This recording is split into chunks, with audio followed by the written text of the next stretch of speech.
Okay, great. Good morning, everyone. I'm Joel Schettler. I'm the editor of Finance and Commerce, and welcome to our Beyond the Skyline Festival. If you're unfamiliar with Beyond the Skyline, it's our podcast that we started. Oh, it's almost a year ago now, and we just had episode 50. So you can find the podcast wherever you get your podcasts. We thought we would broaden that out to have an event called Beyond the Skyline Festival, and look into the new year. We'll be having more of these as well. So we're happy that you joined us. Today, we're going to have two panel discussions. I'm going to lead a discussion now this morning on commercial real estate, and our reporter, Brian Johnson, will be leading one after this session that will build off of the series that he did last year on bonding. So look for that. Stay tuned after this. It'll be right after our panel discussion. So that will be the day. And again, I thank you for joining us today.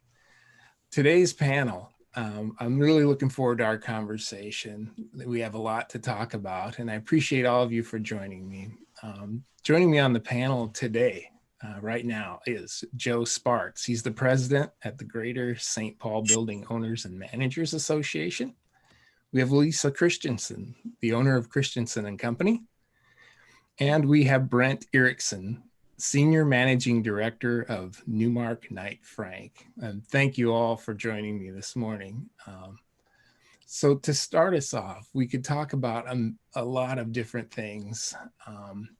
A lot has happened in the commercial real estate space, but I'd like to throw it to Joe first and have him hit some high points from a recent study that looked at commercial real estate across the industry, or across the whole country, and in specific regions of our country. And that study looked at the impact of COVID on commercial real estate. And I think that'll set the table for our discussion. So Joe, I'll throw it over to you. All right, Joel, thank you and good morning. And thanks for having me here as part of this panel this morning. Appreciate that. What I'm going to do is present some broad-based information from, as Joel indicated, this national study that was done. But preceding that, I'm just going to touch for a couple of minutes on some localized data that happens to involve downtown St. Paul, which is where I am right now, obviously, right? So each year, BOMA conducts a market report, as we call it, St. Paul Downtown Office Market Report. And we released that a few months ago. Just takes a look at snapshot view of the downtown St. Paul market. We've been doing it for about 26 years.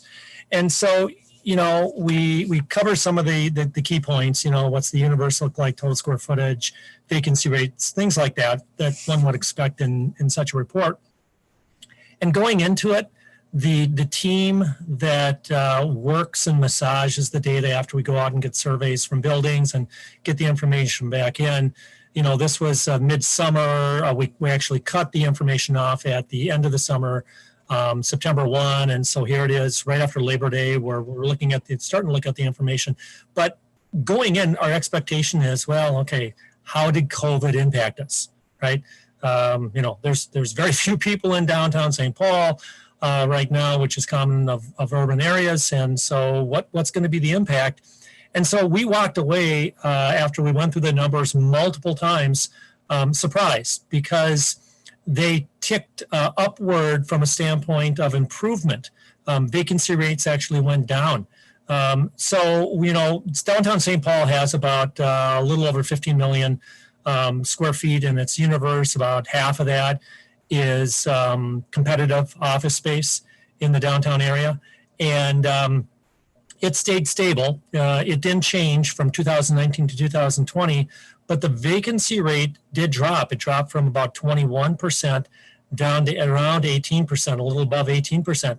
And so again, that wasn't what we were expecting. We thought we'd see an uptick in that vacancy rate, or, you know, best case scenario, it'd stay flat, not go down.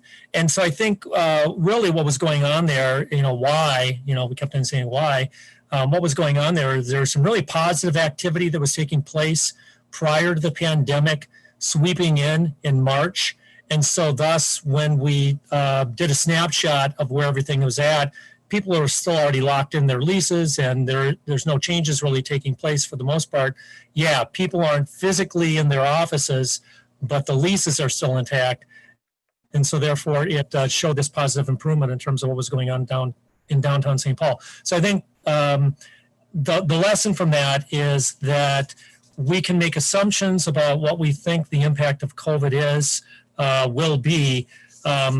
We don't know until we actually start going through some data and really pouring through the numbers, and need time also, because it could very well be the numbers I just referenced won't hold up over the next 6 months, 12 months, 18 months as the tail of the pandemic continues, and we're still feeling the effects of that in downtown St. Paul. But that's kind of just a small measure. And so what I want to do now is step back from that a little bit. This is Brent. Can I interrupt you for a second? Yeah, please. Did they talk about sublease space at all? Sublease space has been an element that there's been more sublease space in the market generally. Did that happen in St. Paul also? Surprisingly, no. You would think again, that would be one of the elements of the pandemic, and it actually dropped from 2019, not by a great amount, but by a little bit. So there were 3 or 4 factors that we were expecting to happen. We were predicting what happened as a result of the pandemic, and we didn't see any of them play out. So again, we got to be careful what we're assuming because of the pandemic. So anyways, good question though. So in looking at more national data, there's this outfit, consulting firm called Bright Line Strategies. They're based out in DC. Technically, they're in Arlington, Virginia, but they, kind of are part of that whole DC mix out there. And they've been involved in the commercial real estate industry, gathering data, doing surveys for 5, 6, 7 years now, and are beginning to really establish a strong name in terms of their data gathering ability. And so early on in the pandemic, they went out and they did a survey of a concentrated East Coast survey of about 4 or 5 markets out there, just to kind of get a sense of what was going on. Pulled their data in during the month of April and crunched it down, and then they presented it as part of this BOMA International meeting that took place in July. And BOMA International was really curious as to what was going to come out of that. After learning some of the results, they met with Brightline Strategies and they said, you know what, we want to help you do a follow-up study, kind of a phase 2, but it's going to be national in scope. Let's get into all these different markets. BOMA's in 93 different markets across the U.S. Let's work with our locals. Let's get out there. And so Brightline was, yeah, great idea. Let's do that. And so during the course of the summer into the early fall, they went out.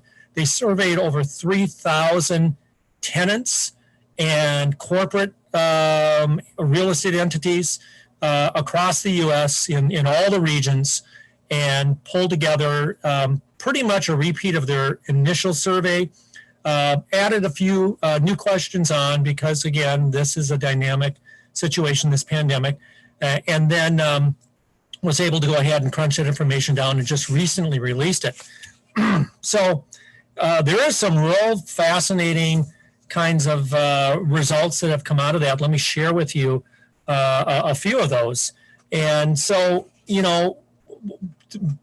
prior to us getting on here, we were having a little chat about the technology platforms and how we're using those. And everybody is obviously leveraging those. We're doing it right now, to be able to deliver this meeting. And so, you begin to wonder, boy, everybody's getting comfortable with those. We're using those on a regular basis. What does that mean to office space? And that's obviously a concern to commercial real estate. It's a concern to BOMA International. It's a concern to many folks who are out there. How vital is office space now that not only are we in the pandemic, but once the pandemic is done and people have been trained and are comfortable with using this technology platform, do they still see the same importance level with office space? And so that was a key question that was asked of this survey. And the results came back that 75% of the respondents, again, these are tenants, primarily, but some corporate real estate entities came back and said, yeah, office space, physical office space away from a person's home is still vital to the operation of our business. So there might be some changes as a result of going through the pandemic, but clearly a strong majority of the respondents are saying that we still need office space. Office space is not going away. It's still going to be a key element of the mix. And so, what I encourage folks to be thinking about, kind of again looking at that St. Paul data, surprise, surprise, what came out of it.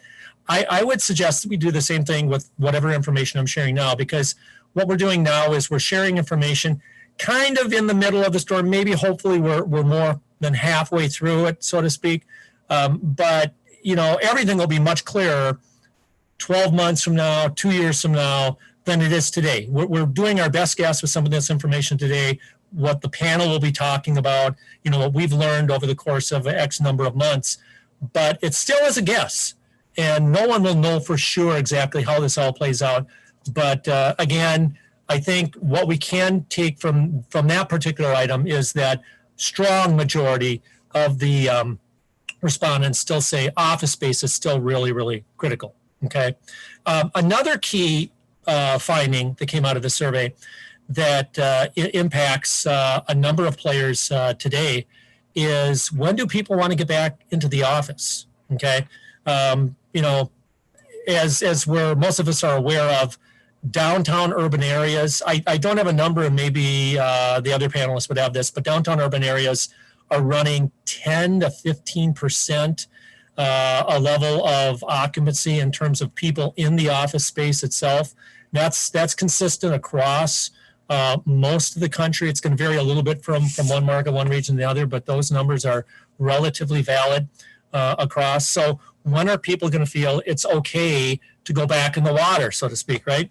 And so based upon this survey, not saying, you've been vaccinated, you have been vaccinated, but, again, are you going to be comfortable at the appropriate point when health officials say, hey, green light?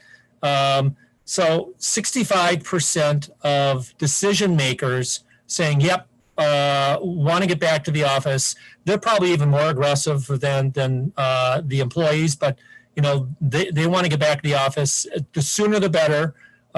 Whereas employees are a little bit less than that. They're about 59% want to get back into the office. So again, and we're not saying that that's on a full-time basis, but clearly there's value to be had from being back at your office, your workstation, however it is you have your office configured.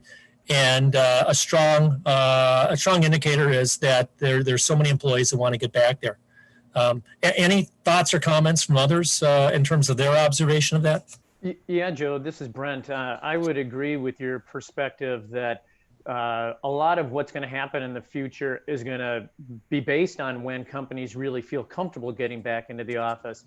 You were referencing a national study, and I'd tell you from a boots on the ground local standpoint, pre-vaccine, businesses were trying to figure out what it looked like if they were going to get back in the office. And it was more trying to understand protocols and who was essential and who wasn't. And trying to figure that Rubik's Cube out was challenging.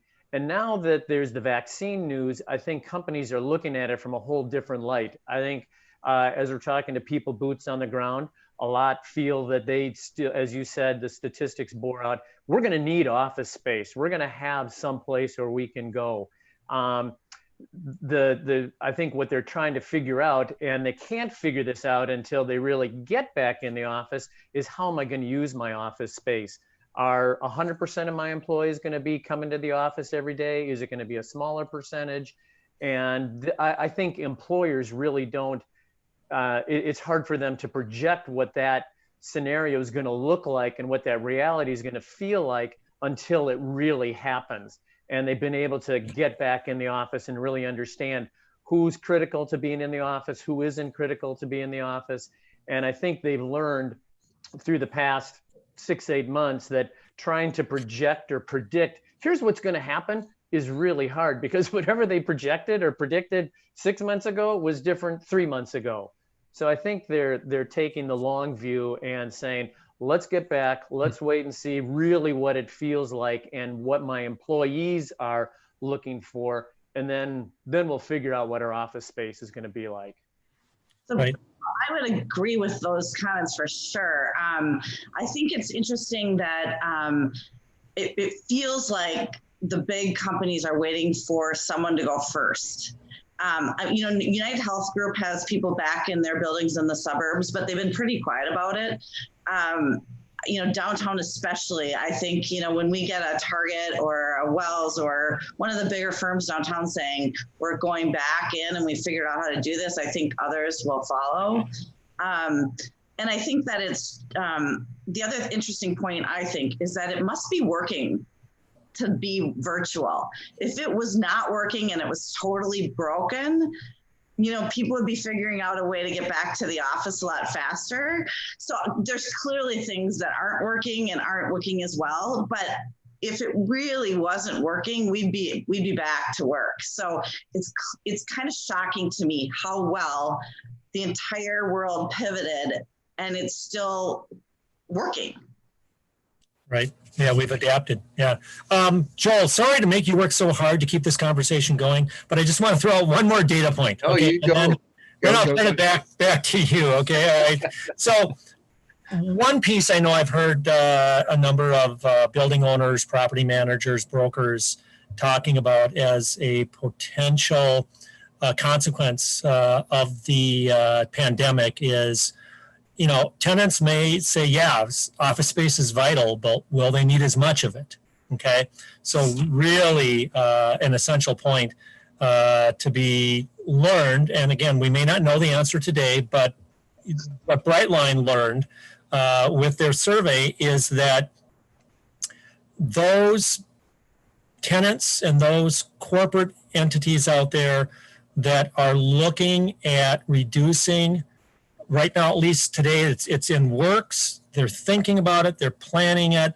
The numbers that are looking at going in that direction of reducing their square footage, we don't know if that's 5% or 95%, but reducing is about 43%. So less than half, but that's a big number. Okay. Now, how that shakes out in the long run, we still don't know. Maybe that number will get halved. It'll get reduced by 70%, 80%, or, they're talking about some marginal stuff. Maybe there's some plans already, if pre-pandemic, that's lumped into that. We're not sure, but some of the concern or projection that, hey, given what's gone on and how folks have adapted, as Lisa's talked about. That could shake out to saying, do we really need all the square footage? Or as part of that, just given what we've learned from health and safety and COVID and all that, the configuration of our space, is it right? Should we look at it differently? And do we need as much square footage to be able to be safe going forward in the future? So again, I don't know if there's any comments on that. I think that there are companies that your study showed that only 10% said they wouldn't go back to having any office space. And I think that, there is going to be a big shakeup. We don't know what that looks like yet, but, a couple things. Companies that use office space have continued to grow throughout the pandemic. So those companies and businesses are growing, requiring more, in theory, space. And then I think that also the amount of space, we had really pushed, Brent knows this better than me, but we had really pushed the square feet per person in office spaces down to just a bare minimum. And so I think people are going to look to spread out again. Joe, you coined the phrase, the great accelerator. I think we're already heading a little bit in that direction, and the COVID has pushed us that way. The millennials are having kids at home and they don't want to go to the office and hang around with a bunch of people in a big long table as much. They kind of like a little bit more private space. And so we're already kind of moving in that direction, and this will just accelerate that a little bit, I think. Yeah, I agree with Lisa's perspective. The other piece that I would add that is really tough to judge is the financial impact for these businesses. That when a company's saying, I'm going to do with less office space post-pandemic than I did pre-pandemic, that a certain element, I think, is based on, as Lisa said, people can work virtually and they can figure out how to make it happen. And maybe that's an alternative that as an employer, you provide your employees. I think another piece of that equation is just from a financial standpoint. And if I'm not having people in the office and I'm not having to incur certain costs, whether it's paying for parking for my employees or whatever, that right now there's with what's happened from an economic standpoint, the companies are very in tune to what's happening from a financial perspective. So, it'd be interesting if someone could say, if your revenue, if your bottom line is going to be the same once your employees are back in the office and once everybody's got a vaccine, then are you going to need more or less office space? So I think there's a number of things that are layered on top of the decision-making process for these employers in terms of what they're going to do. And again, they've got to, understand from a financial standpoint, what's my world going to look like when we're back to something that feels more in line with how we were pre-pandemic compared to in the middle of the pandemic. So again, just remains to be seen. And don't you think that people tend to say to us, what about commercial real estate? I mean, nobody's going to want any commercial real estate anymore, and there's been real estate involved in every transaction since the beginning of time. So, I mean, we just are going to pivot and figure it out. I had a conversation yesterday with a potential tenant who said, this is so strange. I'm sitting in my basement, but I am telling you that we need more space. So we're going out to look for space next week and to increase their office size. He says, just feels so strange to be asking for this, but that's what we really need. So. Yeah. Well, along those lines, one of the things that I looked up is, for those of us, and most of us on the panel were around when 9/11 happened. We all remember the discussion was nobody's going to go into a high-rise building. No one's going to go in the upper floors of a building.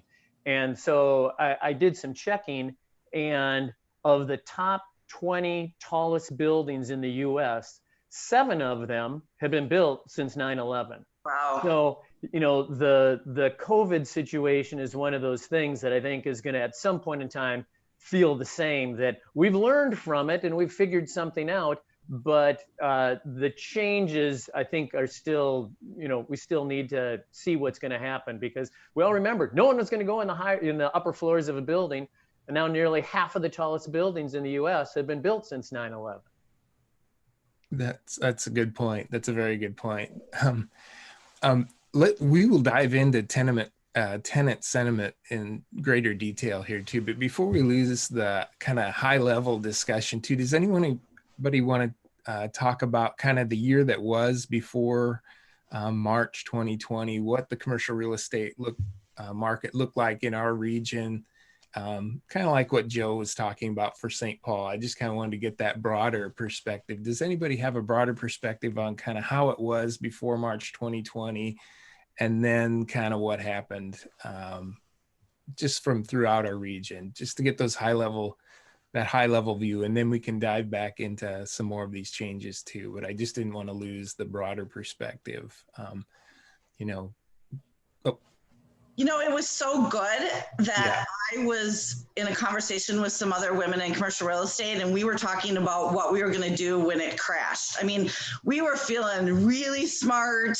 We had everything going on. I just signed a huge deal. We had all kinds of things just happening and going in the right way. But I mean, literally 2 weeks later, everything was shut down, and we had no idea what that looked like. And I think at the time we were thinking, oh, this is just going to be a couple weeks, and we'll move on. And now we have no idea really what we're dealing with. But the commercial real estate world was rocking, but it was also really steady, and so things were just kind of happening status quo versus. Now we're all looking at everything totally differently. So it's pretty interesting. Yeah. I think what was happening from how real estate was impacting employers was employment was low, employers were growing, everybody's business was doing very well. And so employers were trying to do whatever they could to set themselves up for having the best shot at recruiting employees. And that might have been, I want to have the best office chair that they can sit in, to, we're going to have happy hour in our office once a month. So some of those things that were cultural. And then they also changed it to say, we're going to make sure that we're in an office building and we're in an environment that really gives us the opportunity to distinguish and separate ourselves and be distinct in offering something. So it was all about culture. It was all about, how we can hire employees. That was really the focus. And culture and cool space and all these things were, at the top of the list of what was important for employers. What it cost them was part of the equation. And that's why I mentioned the financial piece before. Now the finance piece is much more important in terms of what they're looking at, just because it's harder to predict what those businesses, customers and clients are going to do. So I think the finance piece is a bigger piece that's impacting lots of businesses, which is then in turn is impacting real estate. Yeah. What I would add, Joel, is agree with what the panel has thrown out there, and add in the whole investment piece. I mean, there was lots of new product coming on, which is great to see. It's a great indicator of where the market is heading. Just in downtown St. Paul, there's almost $1 billion project by AECOM that was in the works, and not that stopped, but everything's just kind of slowed down. Okay. Is what has happened. But as you said, prior to March, it was hot out there, and had been for a while, and was continuing that way. Some people were concerned, like Lisa said, well, can't go on forever, can it? But it had been going on a while, and pre-pandemic had not indicated that it was going to slow down. So very, very healthy market prior to the pandemic. You see some building renovations continuing to happen. In fact, our building is being renovated now too. Is that just kind of inertia from those good times, or do you think those projects are still going to be continuing as well? Again, asking everybody to get out their crystal ball and make predictions, but any thoughts in that?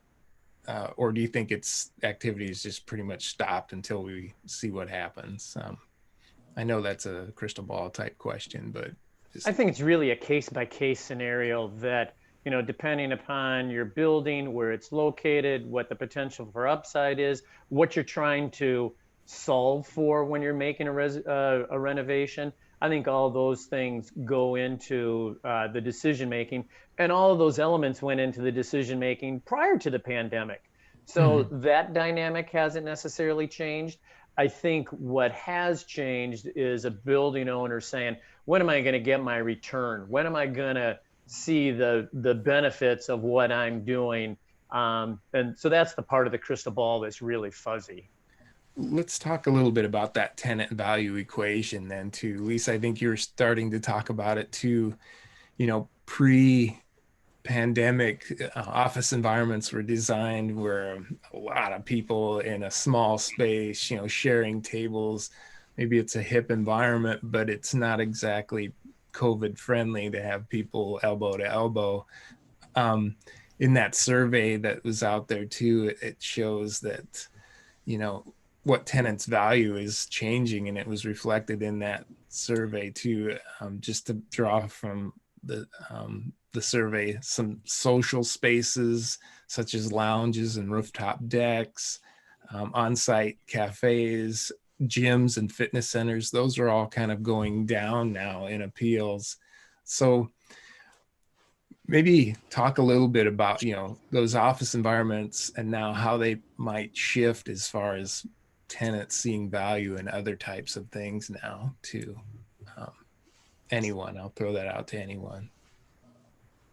The survey, it looked like it said that there was, a really low, like 10% of the respondents said that the building amenities were important to them.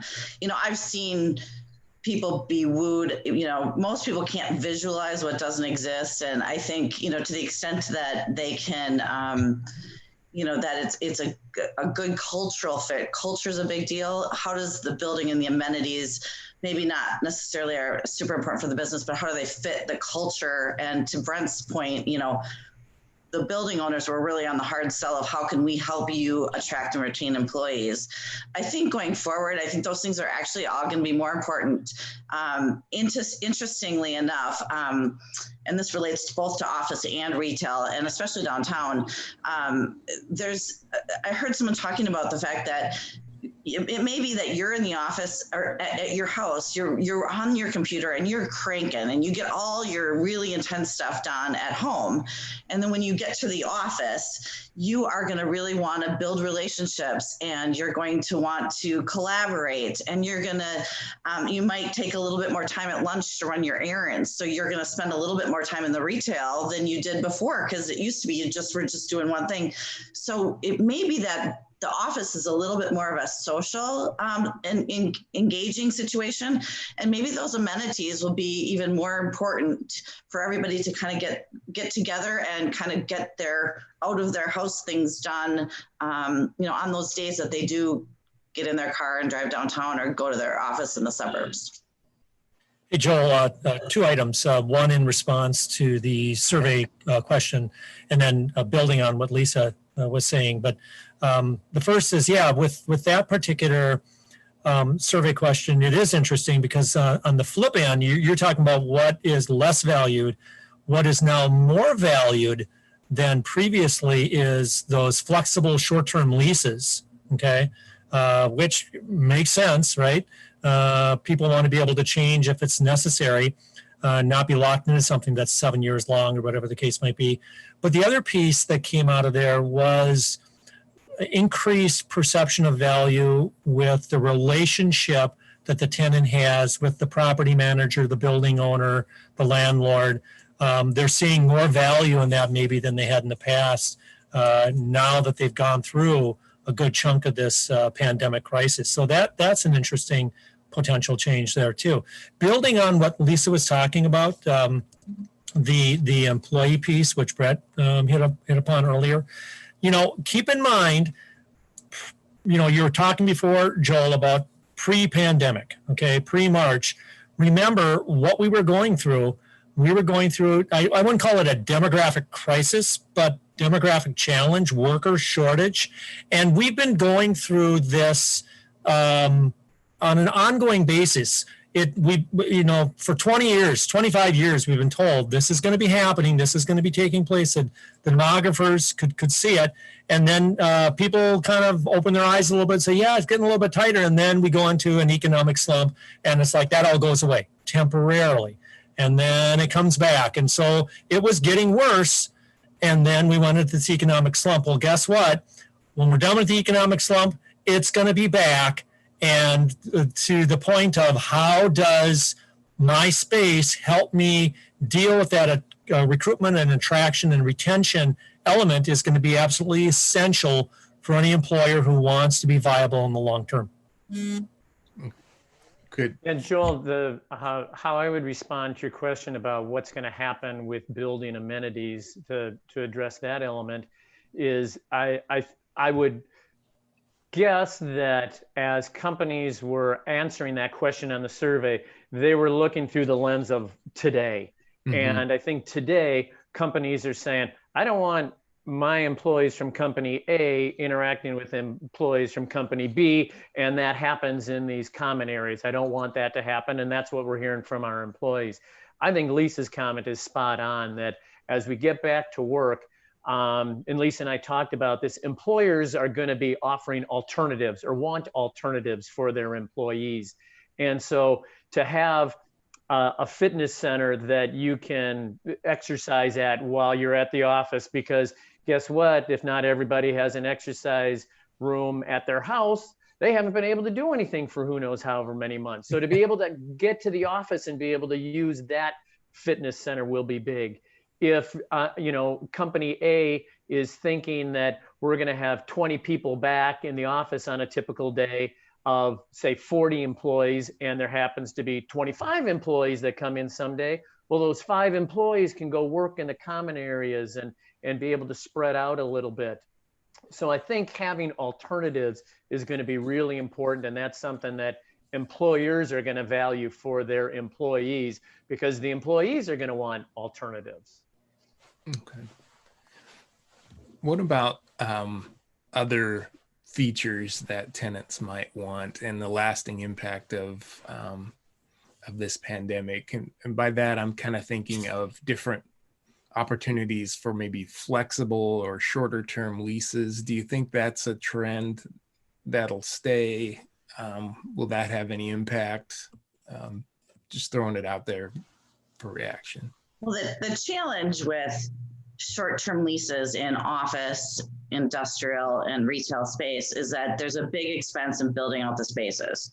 So spreading that over a short term, and each tenant wants something individual, and the lenders are set up to lend on the value of longer term leases. So our whole system,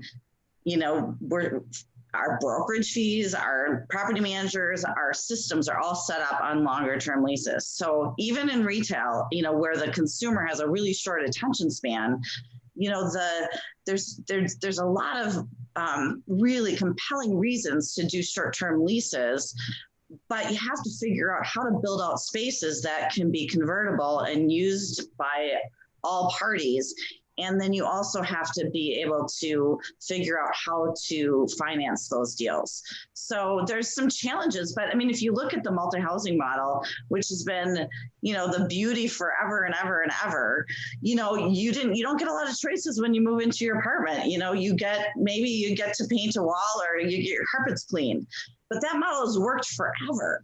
So how can we look at that model and adapt it to other property types? And, there's some great people doing some really interesting spec suites, and there's some concepts where restaurants are, owners are creating incubator restaurant spaces where if that concept doesn't work, they switch out just a couple things and put another tenant in there. But our systems are not set up for short term. I think they're going to have to adapt. I think we're going to have to figure that out. Okay. Anyone else have any thoughts on that? No, I'd agree with Lisa. I think that as use the word alternative before with how employers are going to look at things and how businesses are going to look at things. I think that building owners will try and do what they can from an offering alternative standpoint, but there's certain arrangements in place that just make it tough to do that. If they could solve it, I think they'd try and solve it to a certain degree. I don't see it being a wholesale change, just because I don't know if the whole arrangement can be wholesale overhauled.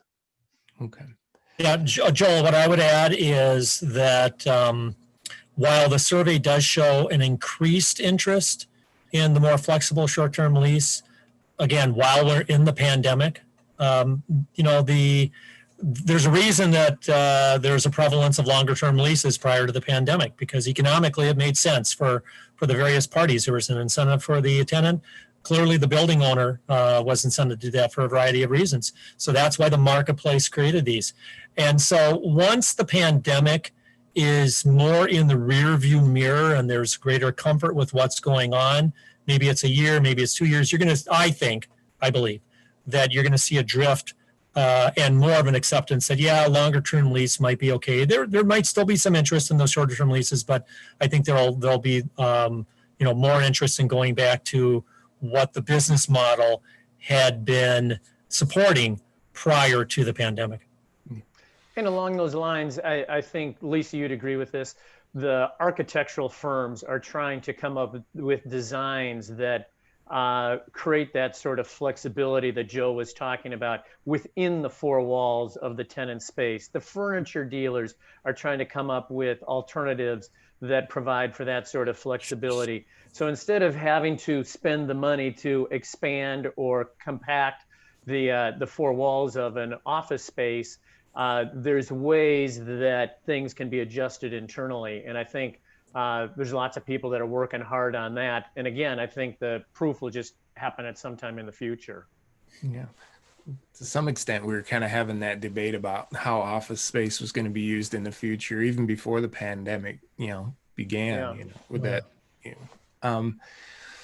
So there's that issue, how offices are used, and that'll be an ongoing, question even when this pandemic is over. But what about the things that maybe are less visible? And so by that, I mean, to what extent do you think like immediate investments in, let's say, improved building HVAC systems or things like that will be kind of a new criteria in this new leasing environment?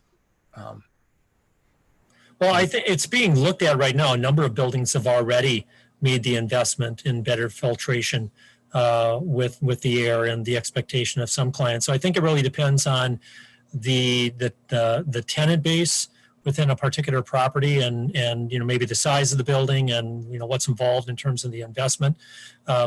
Whereas a couple of years ago, you'd be a total outlier to consider something like that. Today, you're considered, well, okay, they're responding to the market, and so there'll be probably a few more tenants that kind of expect that and will be shopping for that. I don't know that it's going to be a major driving factor, number one element, number two element, but it's certainly going to be moving up the list. Even post-pandemic, I think it will be. Okay. Go ahead, Lisa. Oh, go ahead, Brent. I was going to say, I think a lot of buildings are doing what they can. And a lot of that is just increasing, and here's my naivete from an engineering standpoint, but the filtering process. And if they had been changing filters on a quarterly basis, now they're doing it on an every month basis. They're increasing the filtering components of it. So I think a lot of that is being addressed to the extent that it can. I would say I'm having more questions from prospective tenants curious about the path of travel. When I'm coming into the building, what is the process for me getting to where I come into the building to my office space, and wondering, just how that process works. That's probably more of a question that I get than tell me about your filtering system and your mechanicals. Okay. I had to laugh that McDonald's announced that they are going to clean the video screens that the kids play with at the tables after every use, and clean the restrooms more frequently, like every hour. I'm like, why weren't you doing that to begin with? I mean, disgusting. I did exactly. But so a lot of this stuff is like, thank goodness. Like, yeah, gross. Yeah. I think that it makes a lot of sense to, people are looking at whether they're on the first floor, if they have to get in an elevator, if they have to take public transportation to their office.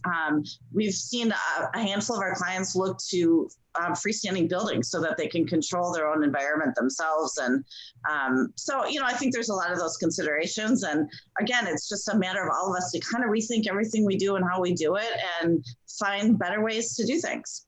Yep. Let's stay on that subject for just a little bit. What are some of the broader transformational effects of this pandemic? Just on what you were saying too, Lisa,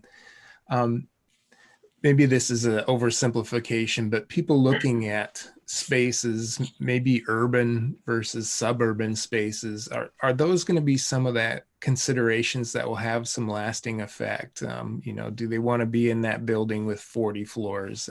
We talked a little bit about maybe that isn't an issue, but they look at, okay, my workers would have to take public transportation if they were going to work in an urban environment. Is that going to be still on their mind? Are they going to be workers going to be excited to do that as well?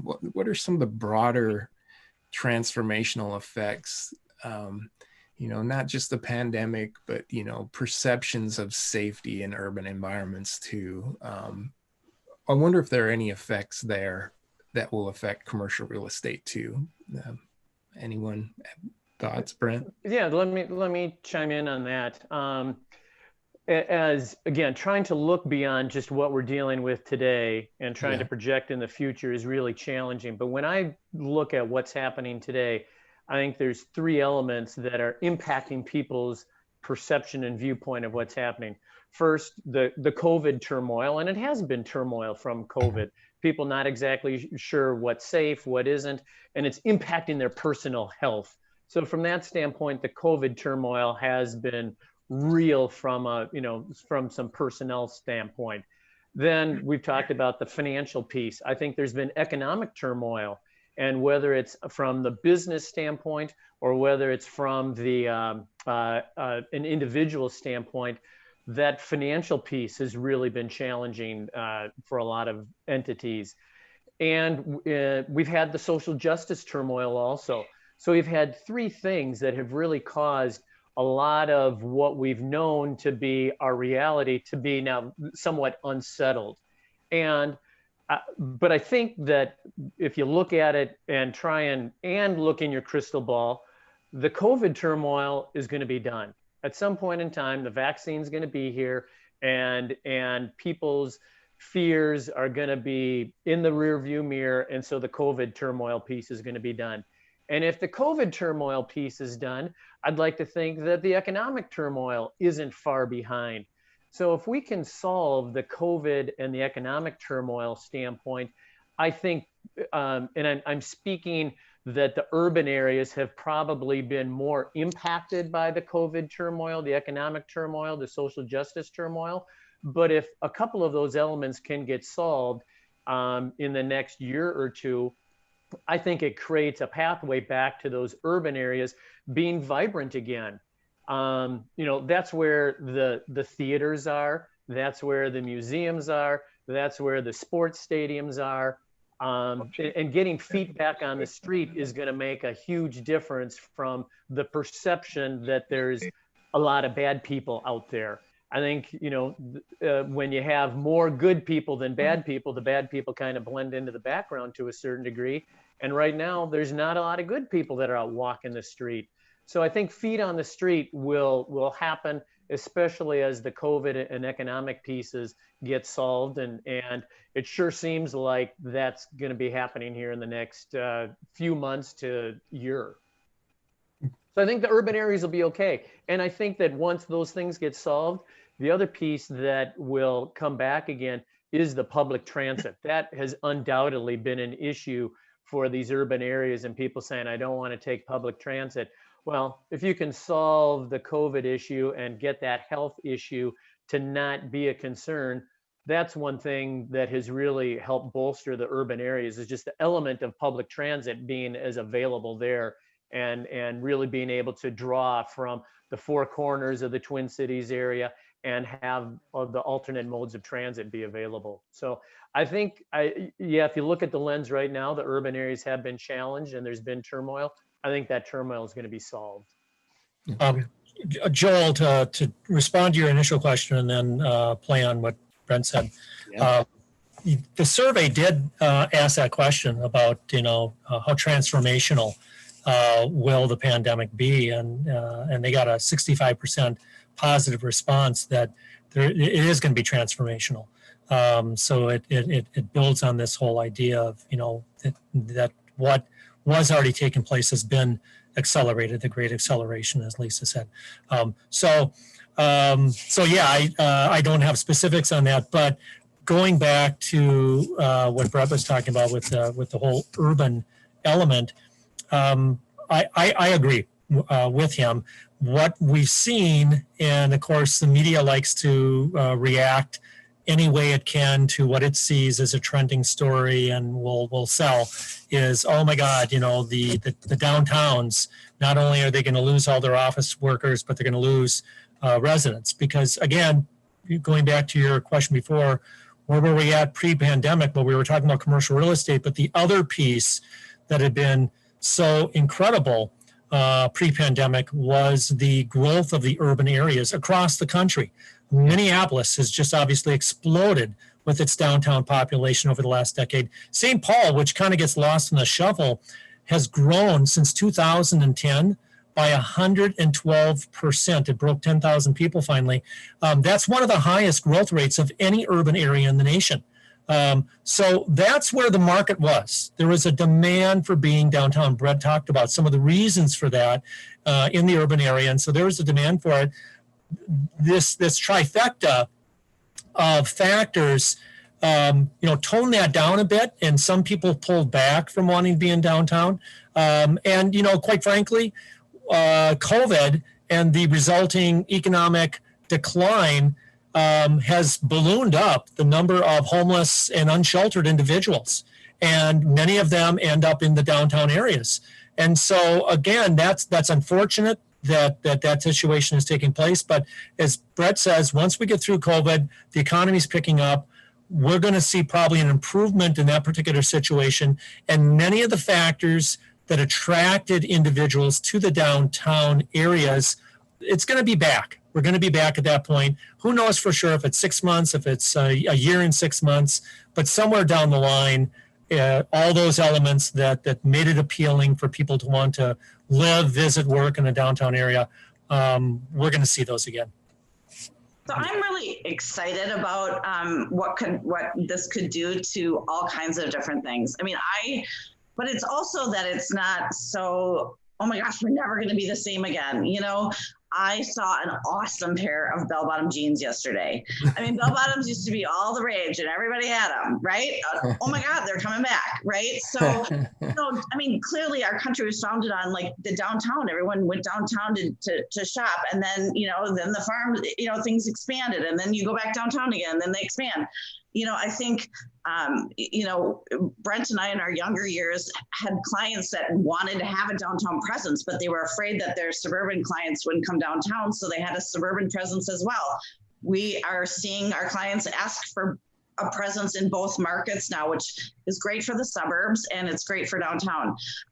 Deluxe just signed a lease in downtown Minneapolis. They're going to move downtown, and they said they felt like they were a sleepy company, and only by moving downtown are they going to change their whole culture and their whole experience.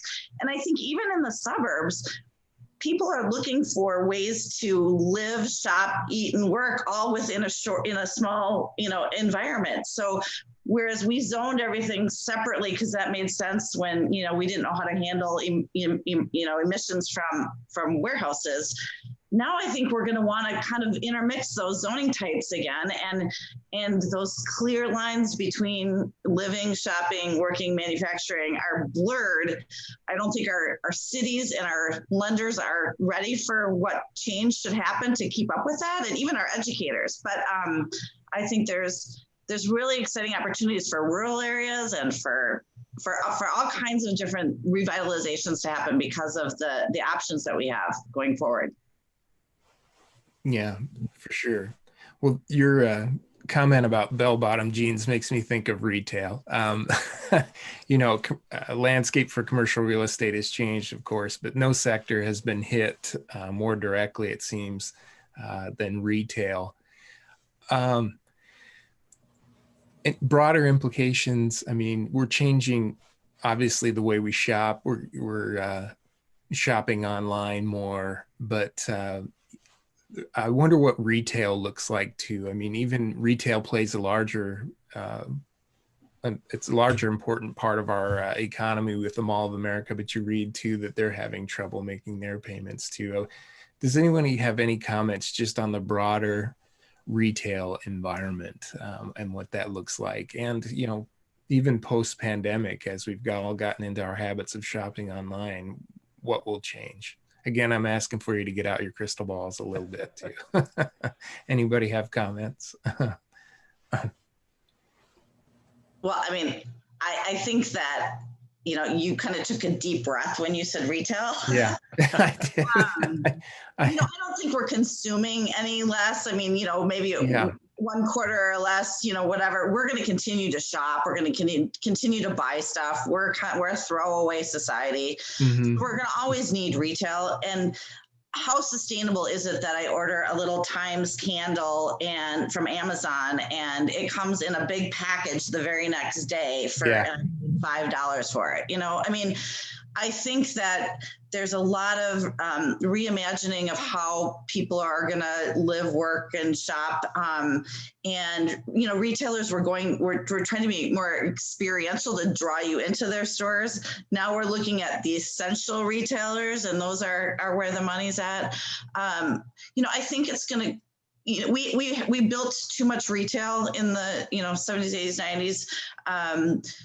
It's going to be a little bit different, but it's kind of like those jeans, the fads. I was at an outlet mall last night, and it's a shell of what it used to be. They used to be all the rage, and then they built too many of them, and then people figured out that, oh, that's really not like the greatest deal. It's just a separate line of merchandise that they're creating at a lower price point. So, that was a fad, and so retail is really, really cycles. But I think we're just going to have to continue to reimagine what those spaces and places look like, and how to distribute those retail goods to the consumer in the most effective way possible. Yeah, you're right. I mean, people are shopping more. I mean, we have a story coming out in our paper tomorrow that shows that that this year's online shopping is hitting records too. So people still are continuing to shop, that's for sure. I just wonder about that physical retail space,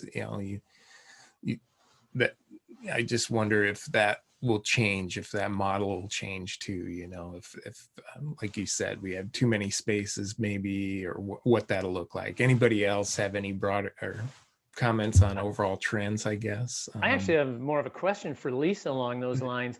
We all read about restaurants closing and different retailers closing, and we're talking about it's a number of months, maybe a year plus, before this vaccine kicks in.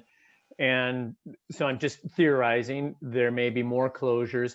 If a retailer can make it through this, what is going to be the supply and demand for retailers? I mean, if there's fewer retailers, but the demand probably isn't going down, what's going to happen? Is this going to end up being a boom time for retailers in a couple of years, or is that too favorable a thought? Well, back to Joe's comment, it's the great accelerator, right? Like, we've been seeing, those companies kind of hang on that could kind of hang on.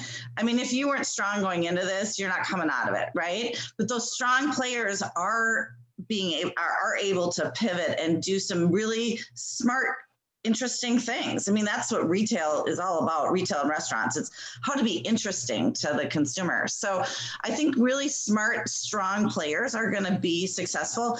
And we're seeing, some things that are in leases be able to be negotiated out. So we have the ability to do more with categories in different centers. We're seeing some really good locations become available. And I think some of the restaurants will struggle, but there's great operators that will, hang a shingle somewhere else and reimagine again.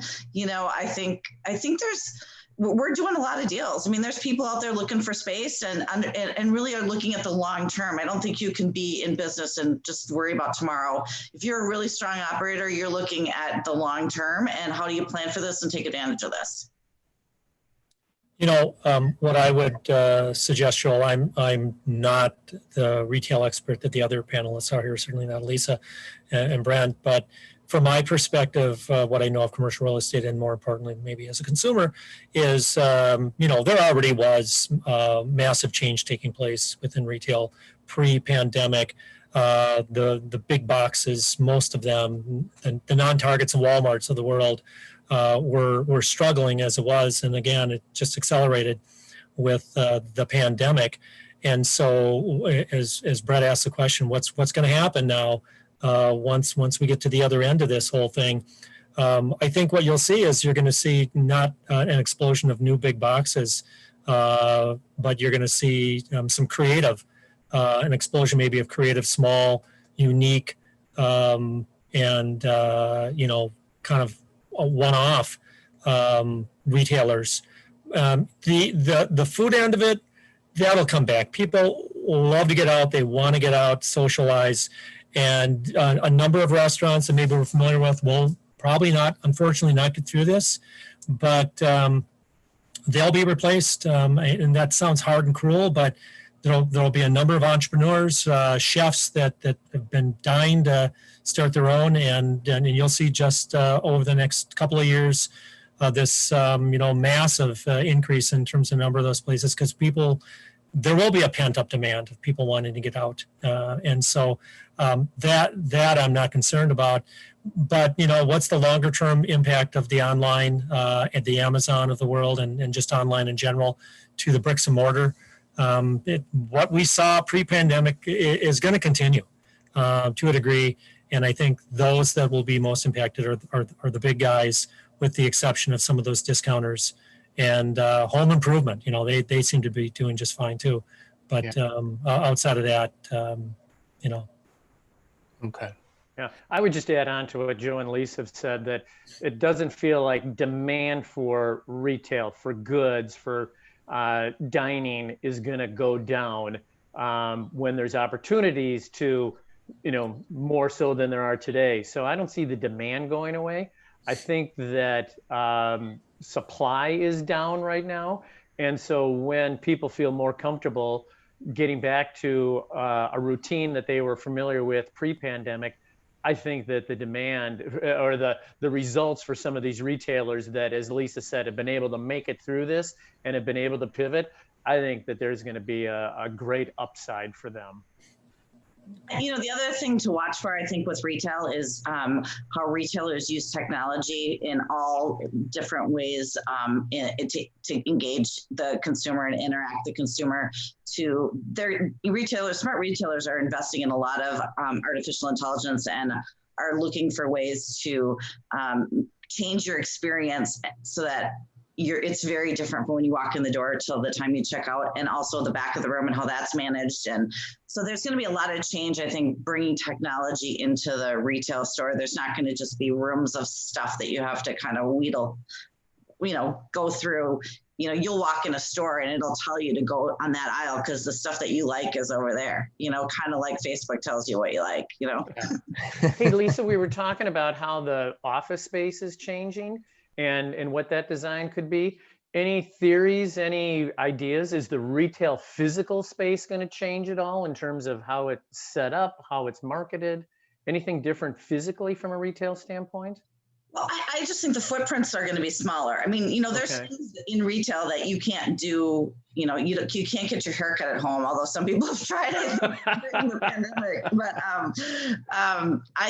there's a lot of things that you can't do at home. But I do think, you could walk into a space and have a mirror that shows you all different kinds of outfits on you. You could touch the fabric and you can order it right from there, and it gets delivered to your home. So footprints in some of those kinds of stores might be smaller. There's just going to be, I think, more of, maybe less front of the house and more back of the house. If I was just to guess, we're just going to be able to be more efficient as retailers. That's one of the biggest challenges with this pandemic is everything shut down and there was all these spring goods just sitting there. And then what do you do with that? And when they opened back up, it was summer, so I think, it's a challenging industry, right? Yeah. Well, I think people are just used now to shopping in a variety of ways, where before I needed to go to the store to physically see what I was going to buy, try it on, whatever.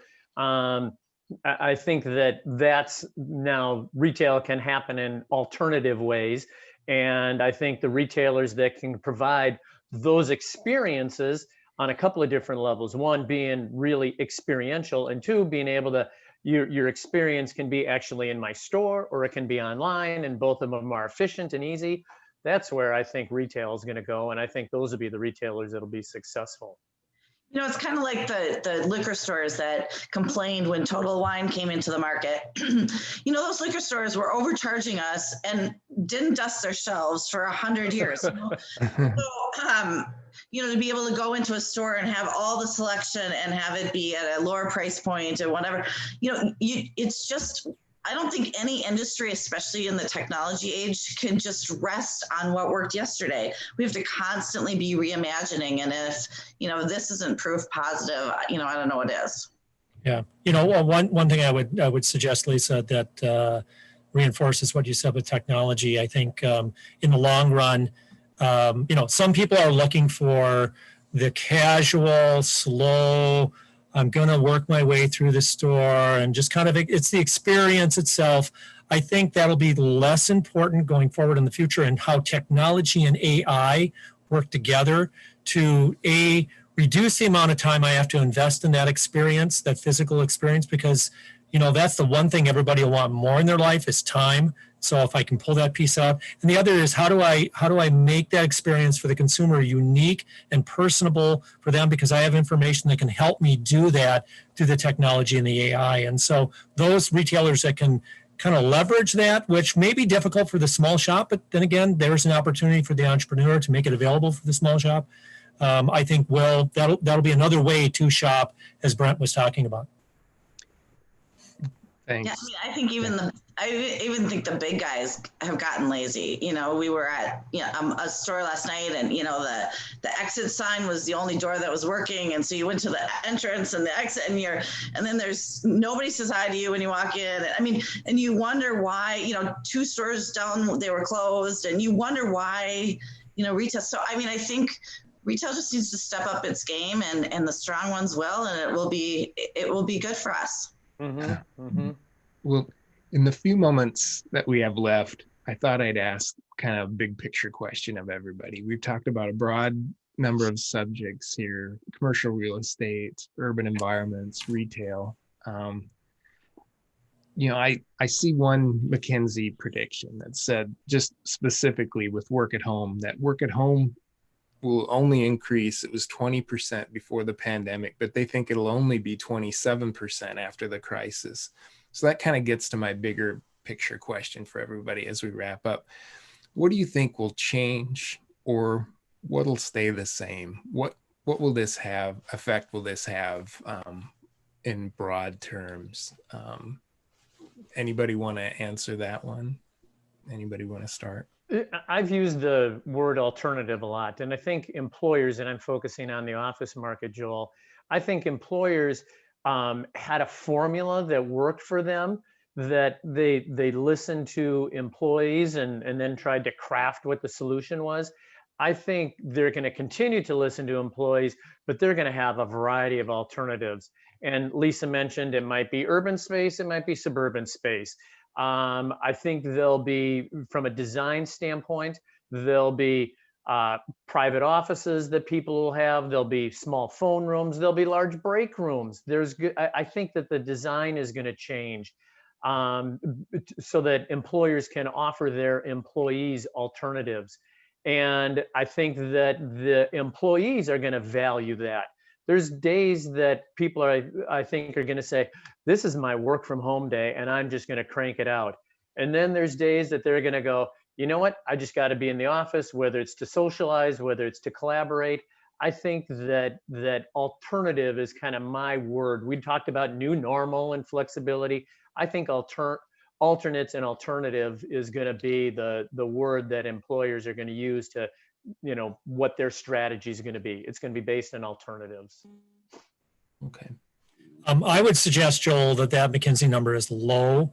It depends on how you define working from home. If it's, as Brett's indicated, 1 day a week, I might choose to do that. And that falls into that should then fall into that number, because, I'm working from home, whereas before maybe I was a 5 day a week person in the office. Now I might be 4 days a week, and I'm 1 day at home, or I'm a couple days at home, whatever the case might be. So that flexibility will be in higher demand, as Brett was indicating. And so I think what we're going to see is the experiment has worked, pushing people to be able to work from their homes through technology has worked for the most part. There still is a need for the social, face-to-face social interaction in the business setting and a variety of other settings. We still need that. That's not going to go away. But how do you merge the two of them together effectively? And those employers that figure it out and have greater options available in the long run, I think will be more successful. Thank you. I think I would use kind of the word, balance and what works for people's families. I think that, I can now officially come out of the closet. We've been virtual for 20 years. So it was before it was cool. Hey, you came out of the closet. Before it was cool to be virtual, before it was cool to be a woman-owned commercial real estate company. I guess I'm a trendsetter. There you go. we hid behind, secretarial suite addresses and that kind of thing. But I made the decision when I started my company in 2002, or in 20 years ago, to say, I was just having my little ones, and I knew the hours that I worked, and we always had help, but I was around a lot, and boy, through this pandemic, I've got to spend great time with my college-aged and recently graduated kids. I've been teaching my son how to rent our residential properties and teaching him the business. And we wouldn't have had that opportunity if COVID hadn't hit. So I'm extremely grateful for this reset and for being able to come out of the closet. But, I think I know what works and what doesn't work. And there are things that don't work about being virtual. So I know that people will continue to utilize office space, but I think that hopefully people will be able to work their schedules and there won't be such a stringent 9 to 5, so people can spend more time around their families. Great. Well, I see we're coming up to the end of our hour of our discussion. Thank you all. Thank you, Lisa, Joe, Brent, for your time. And this was a wonderful discussion. We could have gone on long past our hour on many of these subjects. So thank you. I appreciate it. So stay with us as we transition. Our next session in the Beyond the Skyline Festival event will be with Brian Johnson, and he'll be talking about the bonding issue that he's been covering all year long, and he'll have a panel to talk about that. So thank you. Thanks again. This was a wonderful conversation. I appreciate it. Thanks, Joel. Thank you So much. Thanks everybody. Bye-bye. All right. Okay. Well, as we prepare to transition to the next session, I want to thank everyone out there again for participating today. I appreciate your attendance. I also want to encourage you all to use the chat box or use the Q&A box as well. Field your questions and we will get to those. And I appreciate you for doing that.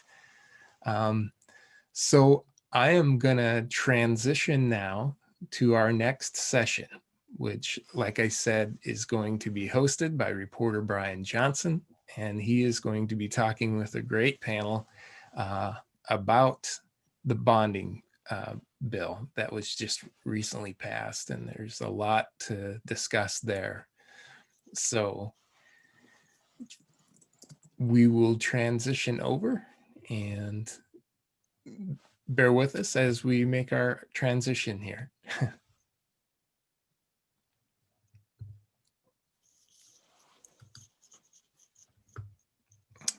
All right.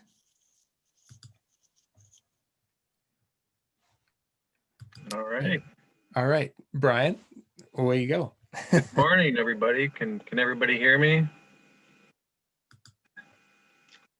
Great. Well, I guess we'll just jump right in then. Thanks everybody for joining us today. Really appreciate it. And hello to everyone joining us virtually, and welcome to the Beyond the Skyline Festival.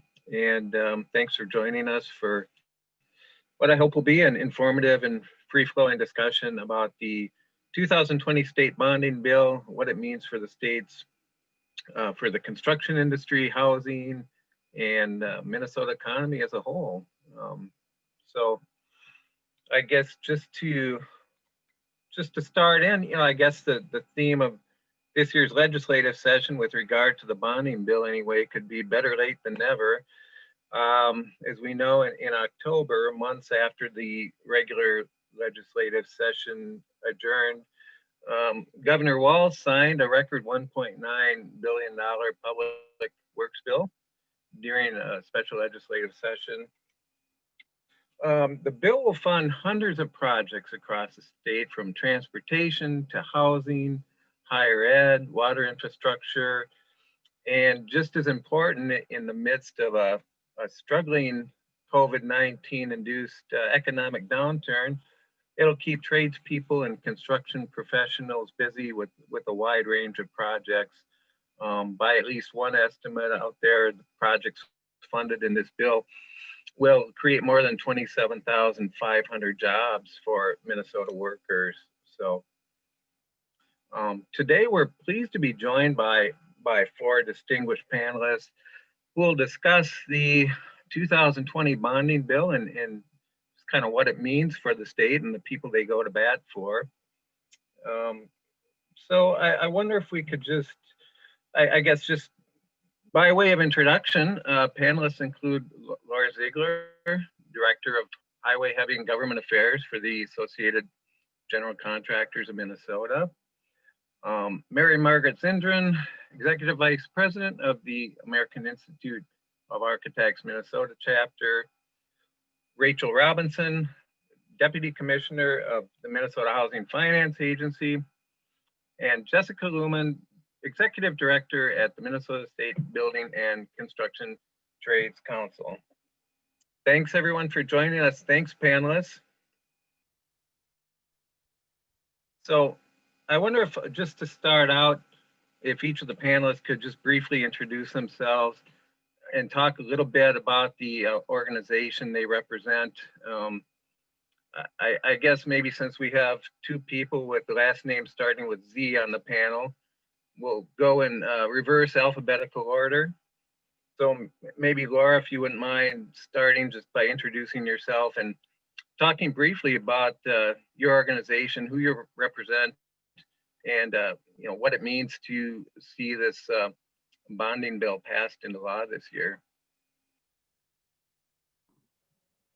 Good morning, everyone, and thanks for the invitation. I thought Mary Margaret was maybe going to squeeze in before me, but I am used to being the caboose, and that's just fine. I serve as the Director of Government Affairs for Associated General Contractors here in Minnesota. We have a little over 400 members, and we split that membership statewide between our highway heavy members as well as our contractors in the vertical construction industry. And that's primarily in commercial construction.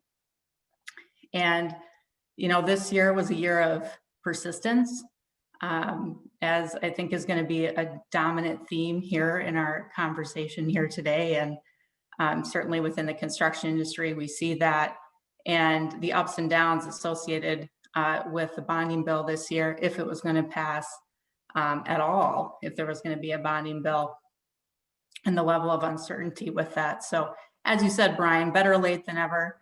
They got it done. And you may have mentioned it was a historical investment in the state. Over the years, we've certainly seen a ceiling around that $1 billion mark. That was always a threshold that was difficult to overcome. So very proud of our policymakers that they were able to make the necessary investments this year, not only because it was a bonding year, but of course, with the current health situation, the pandemic, and that very much needed economic stimulus. So very monumental for, you know, not only the industry, from the industry perspective, but of course, the local communities and the entire state and the regional and state economies. Great, thank you, Laura. Mary Margaret Zindran, what are your thoughts? Yeah, so thanks so much, Brian. And again, thanks to all of you for the invitation to join the panel today. I do lead the American Institute of Architects state chapter and local chapters throughout Minnesota. We have about 2,500 members throughout the state. We're an individual membership association.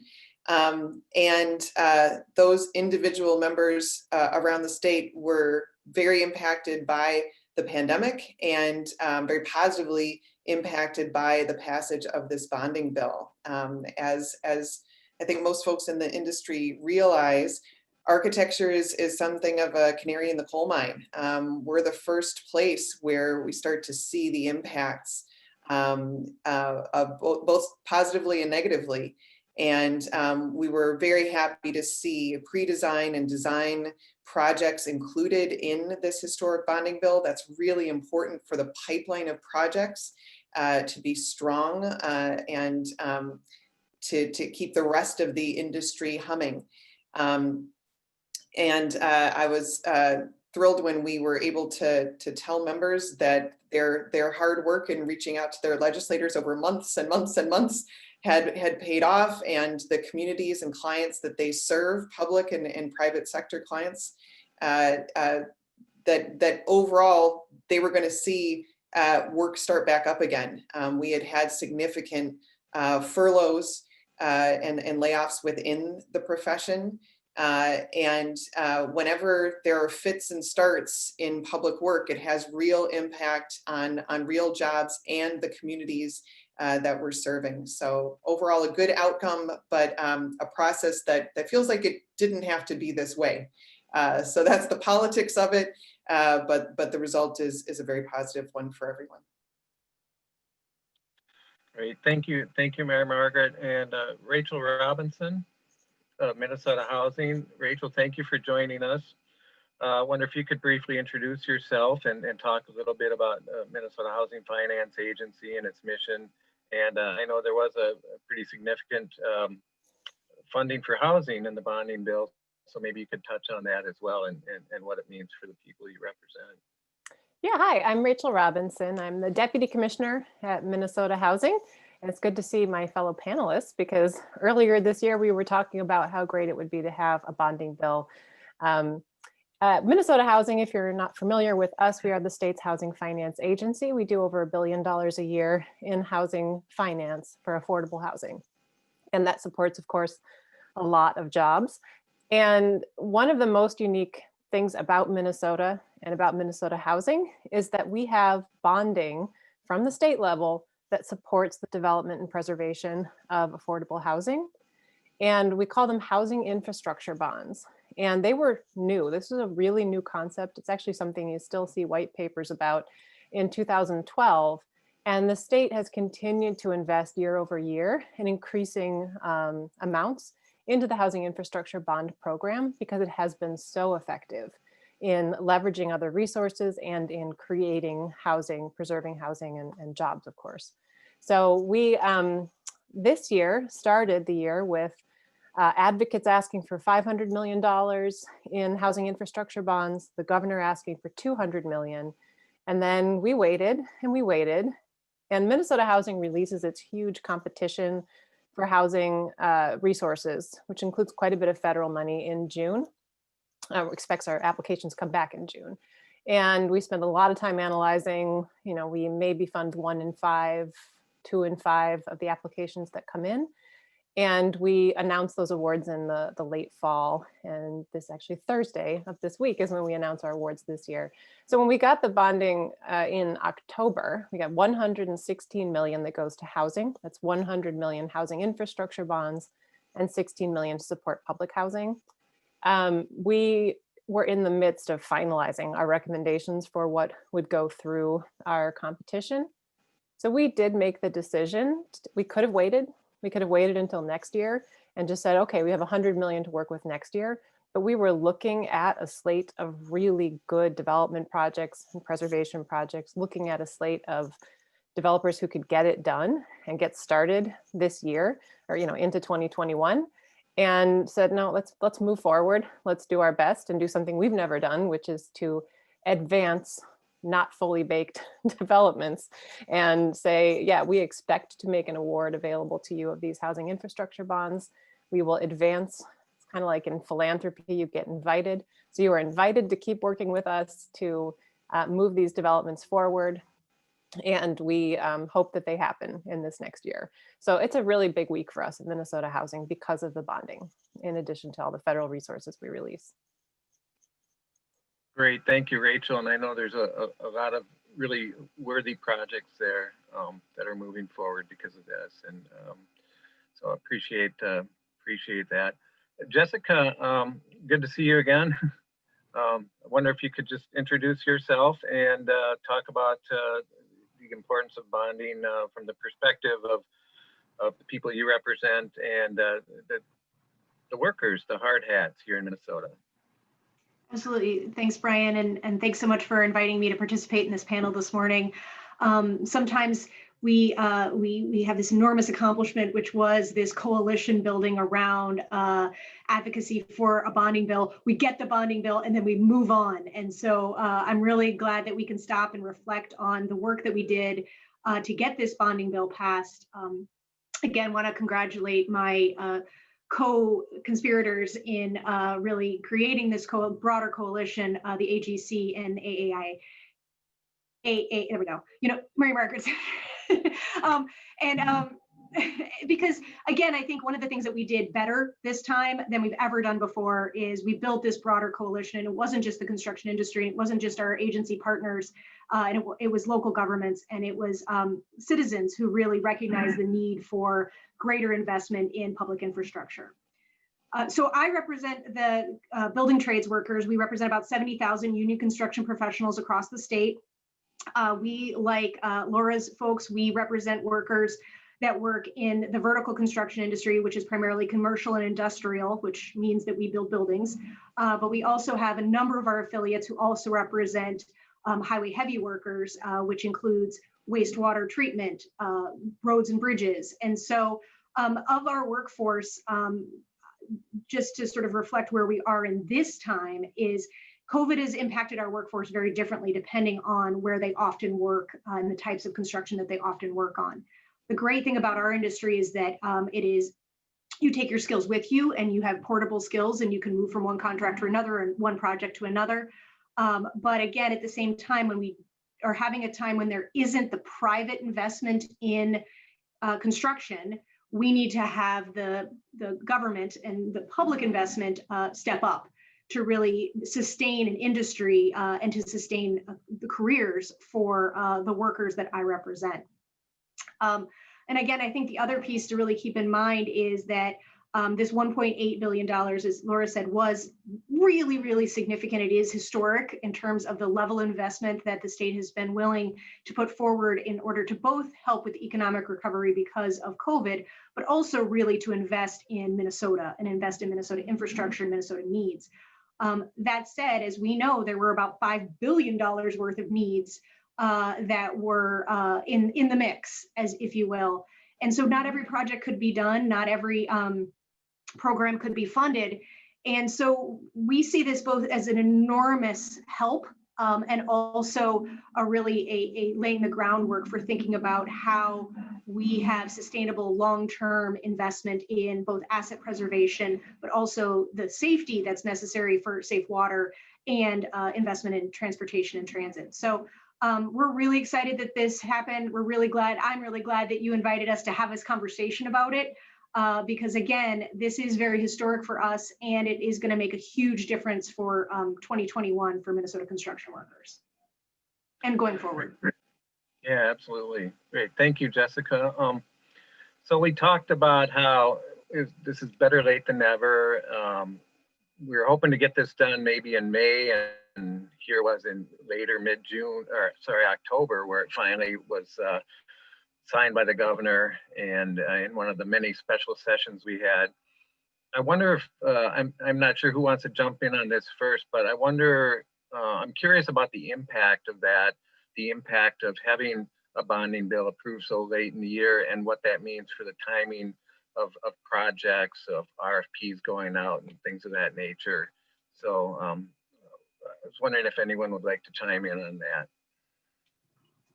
So I can jump in first, but then obviously Rachel just talked about sort of how they're, maximizing the impact. I think there's a couple of things we have to think about, and there's two sides of it. One is a lot of the programs that were, a lot of the projects were prioritized for the bonding bill that did get passed are what we call shovel ready. So those are projects that are really ready to go. So they need some additional, maybe some bidding and some those and letting and those kinds of things, but they're the engineer, the design, what Mary Margaret's folks do, and the engineering has been completed on many of those projects. So those projects will get started sooner rather than later. And as you know, we have a commitment from the Walz administration and Commissioner Showalter particularly to make sure that the money starts moving out as quickly as possible to get those projects started. There are also, and I don't want, Mary Margaret can certainly talk about this, is one of the things that we think about in the Building Jobs Coalition is sort of this spectrum of construction and how we start putting money into the pipeline of construction so that there are projects in design, engineering, development, and throughout, so that we make sure that all parts of our industry benefit from the impacts of this bill. But I think the downside of it is that, you know, and I kind of alluded to this before, and we were really, I was up late last night, as you were, or maybe Brian, and certainly the rest of you, watching the recovery relief bill last night at the Minnesota legislature. But the truth of the matter is that construction workers have made the most unemployment applications, greater than any other industry in Minnesota. And so while we have about 87,000 unemployment applications since March, since COVID came to Minnesota. And so one of the things that we're really thinking about is, how do we bridge to get to the next construction season? And that's why we needed that relief bill. That's why we needed extended unemployment benefits, because we really want to be able to hit the ground running with this investment as soon as possible this coming spring. So it's both. It's both good that we have got the commitment to move forward, but there also are some limitations because the projects didn't start this summer. We have to wait till next spring. Yeah, and I'll just add on to that in terms of pre-design and design. You want that work to be authorized as quickly as possible in order for the next construction cycle to really begin as soon as it can. So you need one piece to feed the next. And whenever you have a significant delay, in this case, 6 months almost, right? And then heading into winter, you lose that time, you lose that momentum. And when firms need to lay off workers or furlough workers on the prospect of a bonding bill, you have real inefficiencies in the system. Folks may find another job in that time, people who had worked on that pre-design or design project. And then, so those fits and starts bring in inefficiencies and raise the costs of projects. So overall, the more that this can be a consistent, regular, predictable approach, the better it is for taxpayers, the better it is for our industries. It works better for everybody. Yeah, to keep layering on, we try to make at Minnesota Housing the whole timing issue somewhat understandable and invisible to the developers and everyone on their team, but it certainly matters. We've made decisions all the way since the pandemic started. We accepted applications for housing infrastructure bonds we didn't have. And those applications are a big deal. They take months to put together. And there's no guarantee that we'll get the funds. So we made the decision to accept those applications and just kind of held out hope. We are really fortunate that the bonds came with enough time for us to move them forward. But then there is another step, which we have the authorization for the bonds. We still need to issue bonds. And so there's a lot of work between today and Minnesota's currently once a year issuances, so that we can time with the development community and winter starts, everything that increases cost in our work, and make sure that we actually have the resources flowing while we also are accepting new applications. And if we get more bonds next year, we'll take applications for bonds next year. Thank you, Rachel. Any thoughts, Laura, to add on to what the other panelists have said? Oh, I always have a few. And I would say, when I saw the question, it was, well, the impact on who or the impact on what? And that's what you're hearing here today.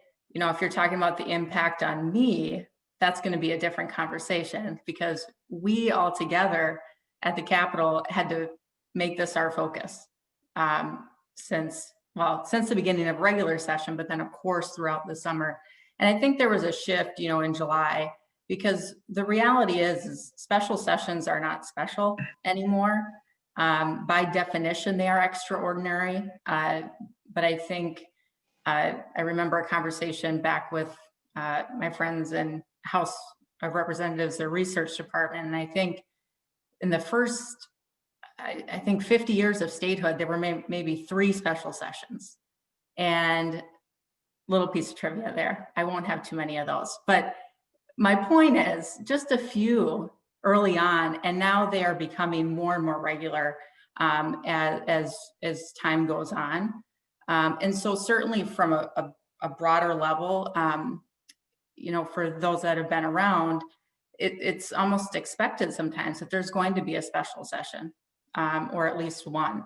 And so when we knew that there was going to be more than one special session, that really changed the game because of the extension of the emergency powers. And so we knew that they were going to be coming back every 30 days.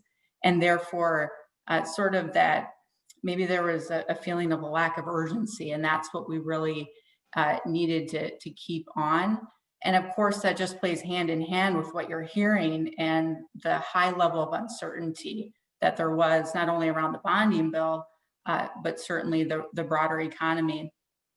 And just to pick out the Department of Transportation with MnDOT, they were able to continue those projects that started after being declared essential. And they're going to be able to issue their lettings and their bids on time.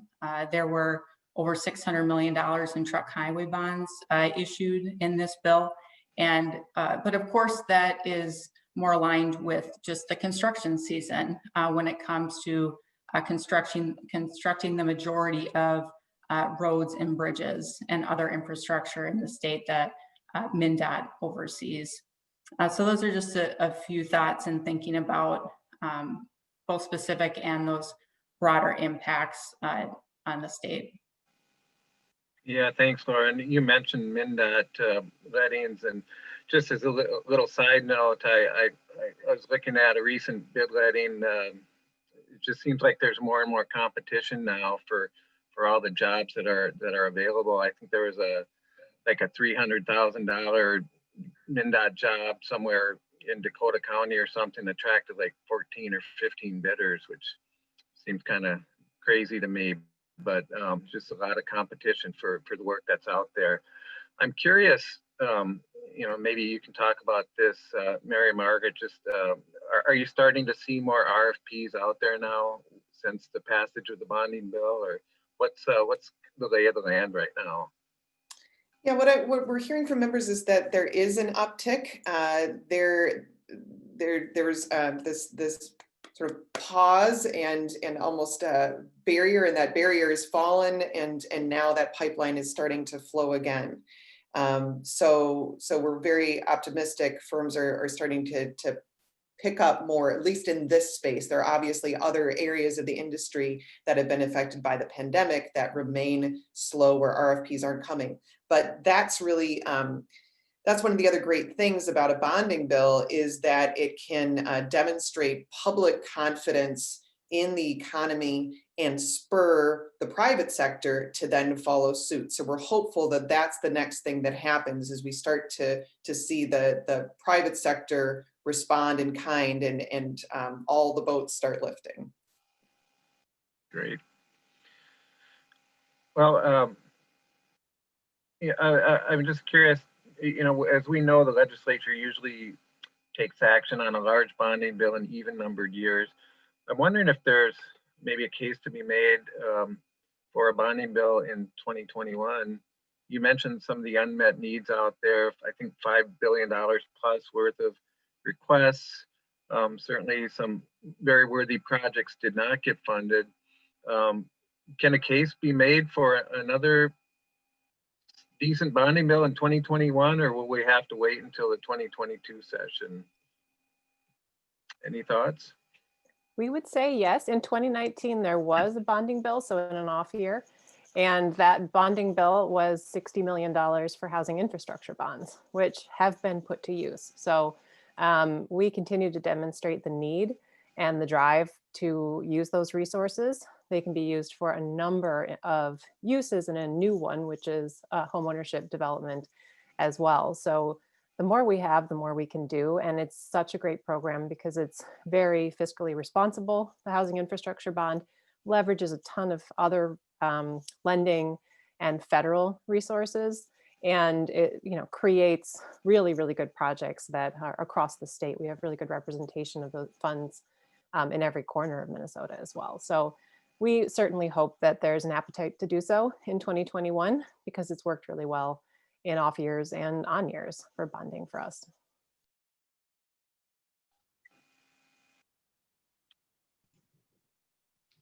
I guess I would just echo the sentiment that we have certainly expressed, which is, yes, we need infusion. We need a big bonding bill. We need infusion, but we also need this ongoing sustainable certainty around asset preservation and other investments that we need to make on an ongoing basis.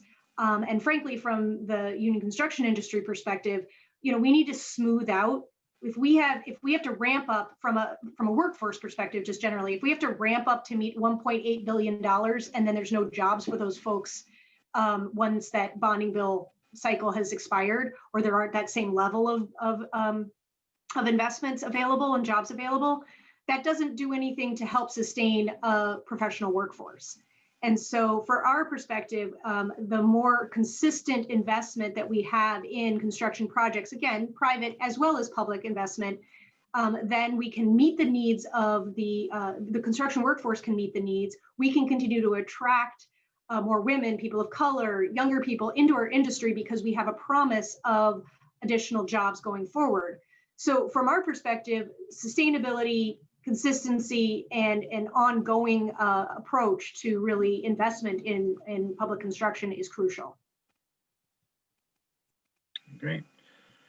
Just a quick note on that too. I mean, the need is so great. I mean, that's, even though this was a historic bill in terms of its magnitude, the need is so much greater, especially when it comes to maintenance, rehabilitation of existing projects, existing buildings and infrastructure. And that deferred maintenance, that deferred asset preservation just means that those projects get more and more expensive. So the prudent, fiscally responsible thing is actually to have significant bonding bills every year that are dealing with both new and old buildings and infrastructure. That's the responsible thing to be doing. And of course, to sort of piggyback on Jessica and Mary Margaret's comment, from our members' perspective, with that higher level of certainty and the need to ramp up workforce and the numbers, of course, just investments in their own equipment and other capital and the predictability along with that. So certainly that helps owners make those decisions to make those investments in their own capital as well, and that certainly has broader impacts in the economy. The only other thing I would add in terms of looking at bonding bills in even years versus odd years, certainly we have seen that in the past where they will pass a smaller capital investment bill in terms of the overall size. As for this year, we know that the COVID-19 response is going to be top of mind, and then balancing the budget.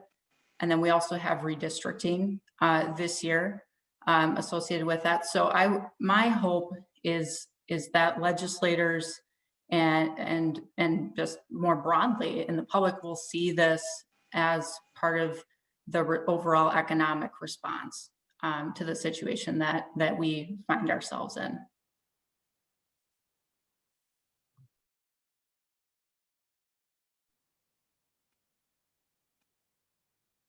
Great. Thanks, Laura. I think my Zoom crashed on me there a little bit. So I apologize if there's some technical issues, but I guess just to continue our conversation,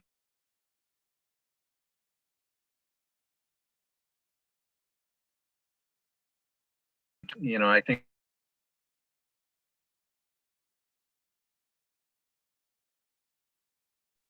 have talked about the potential of doing more of a major bonding bill, like $1 billion a year every year versus more of versus feast and famine, a large bill in an even numbered years and a smaller bill in the odd numbered years. I guess, does anyone have any additional thoughts on that, and kind of what, if it might make more sense to be a little more consistent in how we approach bonding?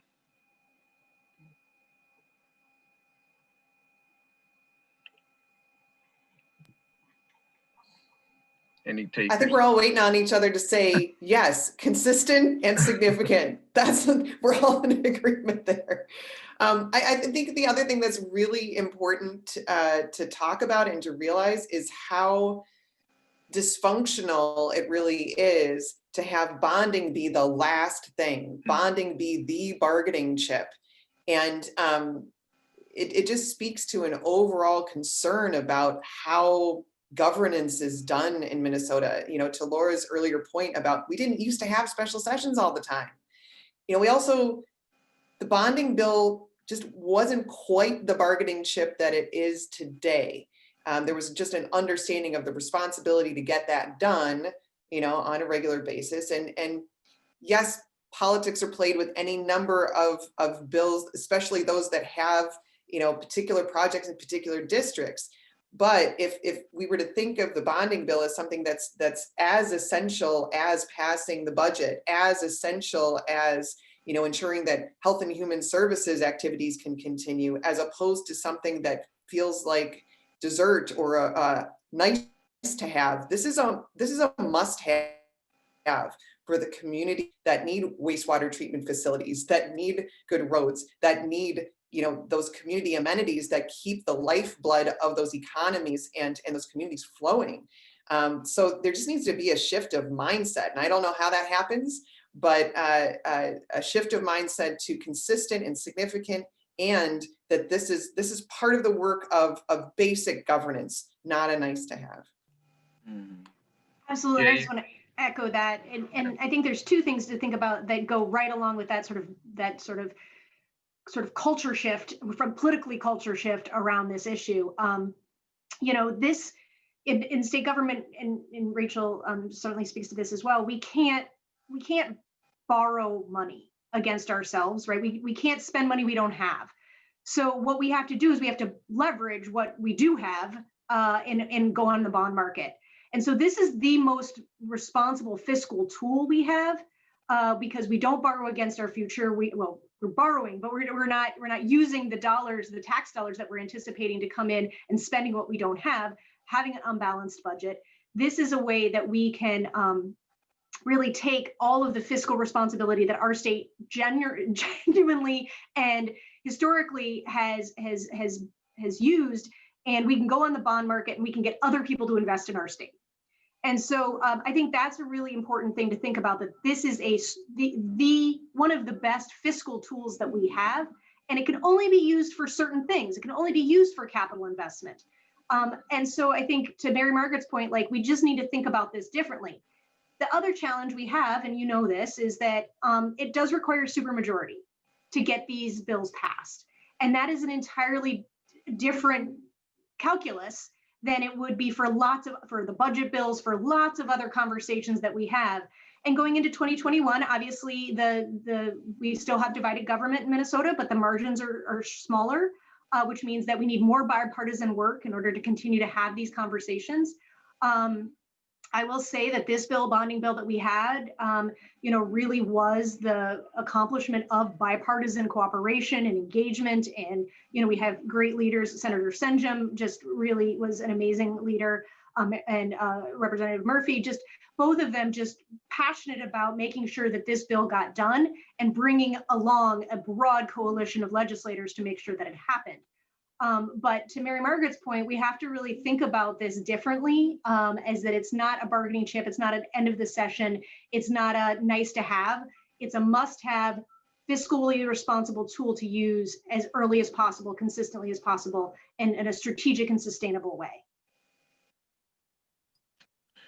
Thank you, Jessica. Laura, Rachel, any additional thoughts on that? Yeah, the framing from my fellow panelists is really good. I think it is important for us to remember, and I like how it's been put, that this isn't predictable. While this resource has continued to be available in housing since 2012, and we've really gotten pretty expert in using it, we don't have any way to know what the next year will bring. And for the development community in all of the types of housing we work on, whether they are a deep mission-oriented nonprofit or a for-profit, that they're running a business and they do spend years preparing, looking for sites, pulling together a team, aligning with our priorities, and to come in for RFP rounds without clarity, or be preparing for an RFP without clarity of what resources might be there and how to align with those resources is much harder than knowing that there's in our other programs, federal in particular, they're pretty consistent. You're sort of always working toward the next year's RFP for those federal resources, whereas with the housing infrastructure bonds, it's not been that kind of predictable, expected outcome where the development community can say, oh yeah, we know next year we have a good deal that would work with the housing infrastructure bonds, and a reasonable expectation that that might come through. So certainly is a factor. While we're really, really grateful for this resource because it works really well and it's something no other state has, we have some work to do. If we had more predictable sources, that would be great. Yeah, Mary Margaret mentioned, talked about dessert, and I can always count on every year when I'm covering a bonding bill, I'm going to get a quote from a lawmaker saying we have to have our meat and potatoes first before we can have the dessert. So I appreciate that you brought that up. Any additional thoughts, Laura, from you on just having bonding be more of a priority maybe earlier in the session rather than waiting until the last minute? Of course, that would be the preference, and my fellow panelists have laid out all of the reasons why it should be. Of course, bonding isn't the only issue that gets left to the last minute, or in this case, went into overtime. We're also seeing it with setting the budgets. The last few years, I think we've seen bills, come out at 11:30 p.m. Before midnight adjournment, and I know that there are leaders that are committed to improving that process. And certainly this year, there's just a really big question mark because so much business is going to be conducted virtually once again, whereas we saw that break and a pause in March and into April this year, and then try to reorganize where a lot of things fell to the wayside. Whereas now we generally know what we're going into in terms of remote hearings, at least in the House of Representatives. The Capitol is still closed to the general public for the upcoming session.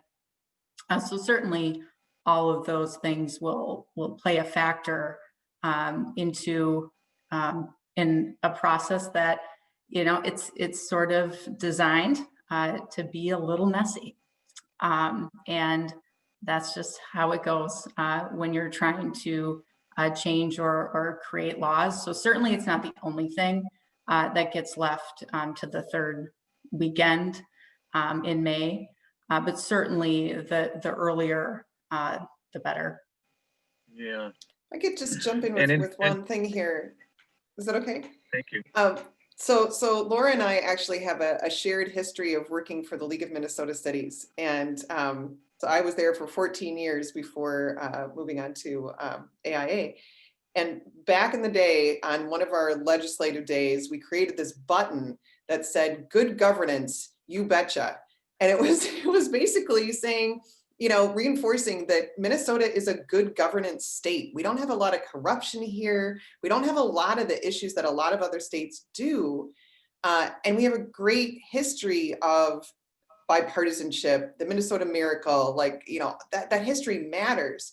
And, we have the opportunity in things like thinking differently about bonding, for affordable housing, we're a leader in that way, right? We could be a leader in rethinking how we do bonding, how we do this kind of decision making.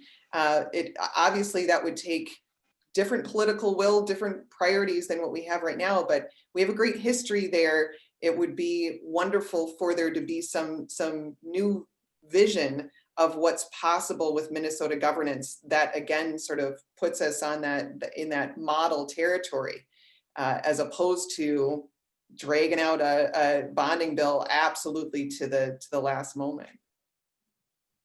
Great, well said, Mary Margaret. And just, you know, in fairness to the legislature, it is, as you said, Laura, a messy process. Just the fact that they need the supermajority and need buy-in from both sides of the aisles, from balance with projects in greater Minnesota as well as the metro. And so it's not an easy process. And as we've said before, there are a lot more requests than there is available funding. So with all that being said, I was wondering if maybe any of you have thoughts on kind of some of the projects that didn't get funded this year, and maybe some of the needs that weren't adequately addressed. I know that's kind of a big question, and you could probably write a book about that. But does anyone want to touch on anything where they'd like to see a little more funding for this particular project or this particular type of project in the next go around?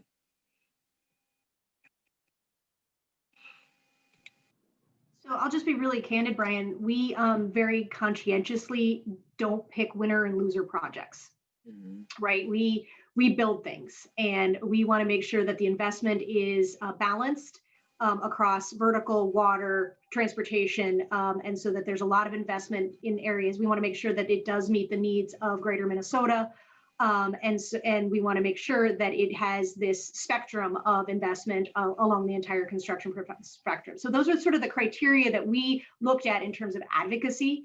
And so we didn't look at specific projects. Obviously, there were some projects that were advocated for individually by other coalition members that we partner with.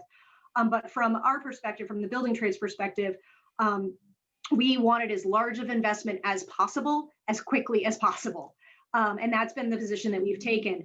But I really want to thank Laura in particular, because she really worked hard on building this broader coalition of the people who had submitted requests, and even people who didn't get what they were asking for out of the bonding bill continue to support the passage of this really strong bonding bill. And again, I think that it speaks really highly of the work that Laura did and the Building Jobs Coalition did around bringing together a broader coalition of folks who recognize that we need to make these types of investments. And even if we're not in this particular project, our particular project isn't in this particular bill, that we recognize the importance of the investment overall. Yeah, I'd go back a little, since we are forced to pick winners and losers in housing. But to my initial comments, the advocates earlier this year were saying $500 million for housing every year. That's what we want to see in just the housing infrastructure bonds. And while that's terrifying to us in terms of staff capacity and just the people we would need to administer that, that's realistic in terms of what particularly multifamily affordable development can happen. That is realistic for site acquisition, for pulling together the team, for the number of developers. We have a really high quality development community in Minnesota that does great work. And so 500 million, yeah, that's a good number. It's really scary, just because it would have to come together, material costs, and there would be some shortages, but it's very much possible that every year, to catch up for the need that we have in affordable housing, we could see that level of investment and realistically make it happen.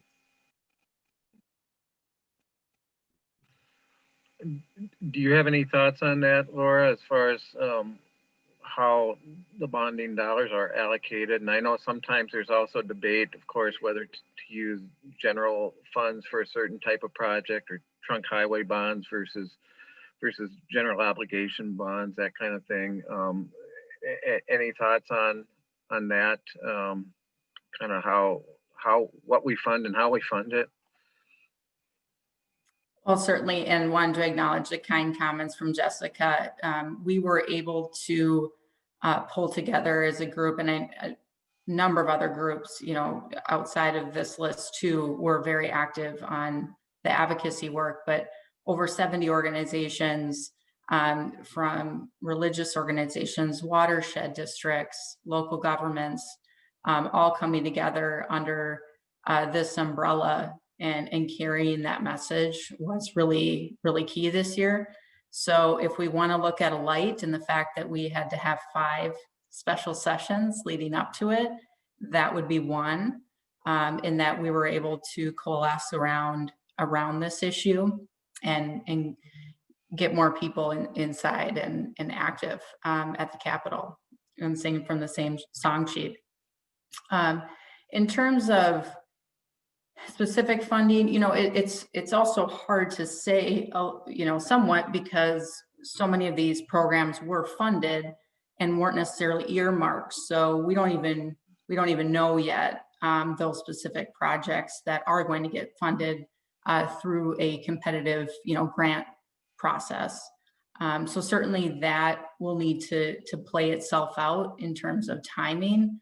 But that's what's also nice about a bonding bill. You know, earlier when you were talking about the roughly 21,000 jobs created through an investment like this, and we know it has at least a $3 billion economic impact. That's over the course of a few years at minimum. So that's just something I wanted to point out in terms of, you know, you have your direct jobs, then you have your indirect jobs. But in terms of specific types of bonding, of course, a lot of those are, you know, spelled out in either the Constitution or in statute. There are specific requirements about what these dollars can be spent on. And that really is a decision for our elected officials to make in how they want to utilize taxpayer funds. Mm-hmm. And from a transportation perspective, are you just seeing needs across the board, whether it's roads, bridges, any kind of mass transit, or is there more urgency for like maintenance projects versus building new bridges, or do you see any distinction there? Well, certainly we know this just with, you know, outside of the bonding question altogether, just sustainable long-term funding through, you know, revenue sources. And of course, there's a host of questions with respect to that and the pandemic and some declining revenues that still have to sort themselves out a little bit. But certainly when it comes to repairing a road, are you going to do a 7 to 10 year maintenance fix, or are you going to rebuild where you're going to get a longer life out of that project, out of that work for that road? So certainly we're seeing, you know, that across the board.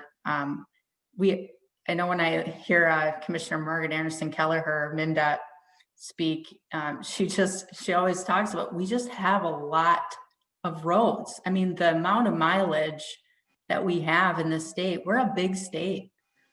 So we have a lot to manage in terms of our assets. And I think you've seen some local governments like townships where they're choosing to go gravel on some of their roads, and that's how they're going to continue to maintain that infrastructure at a lower cost.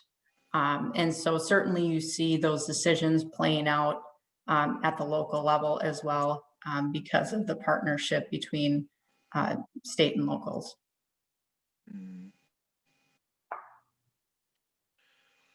Well, does anyone else have any additional comments on just kind of what this investment means for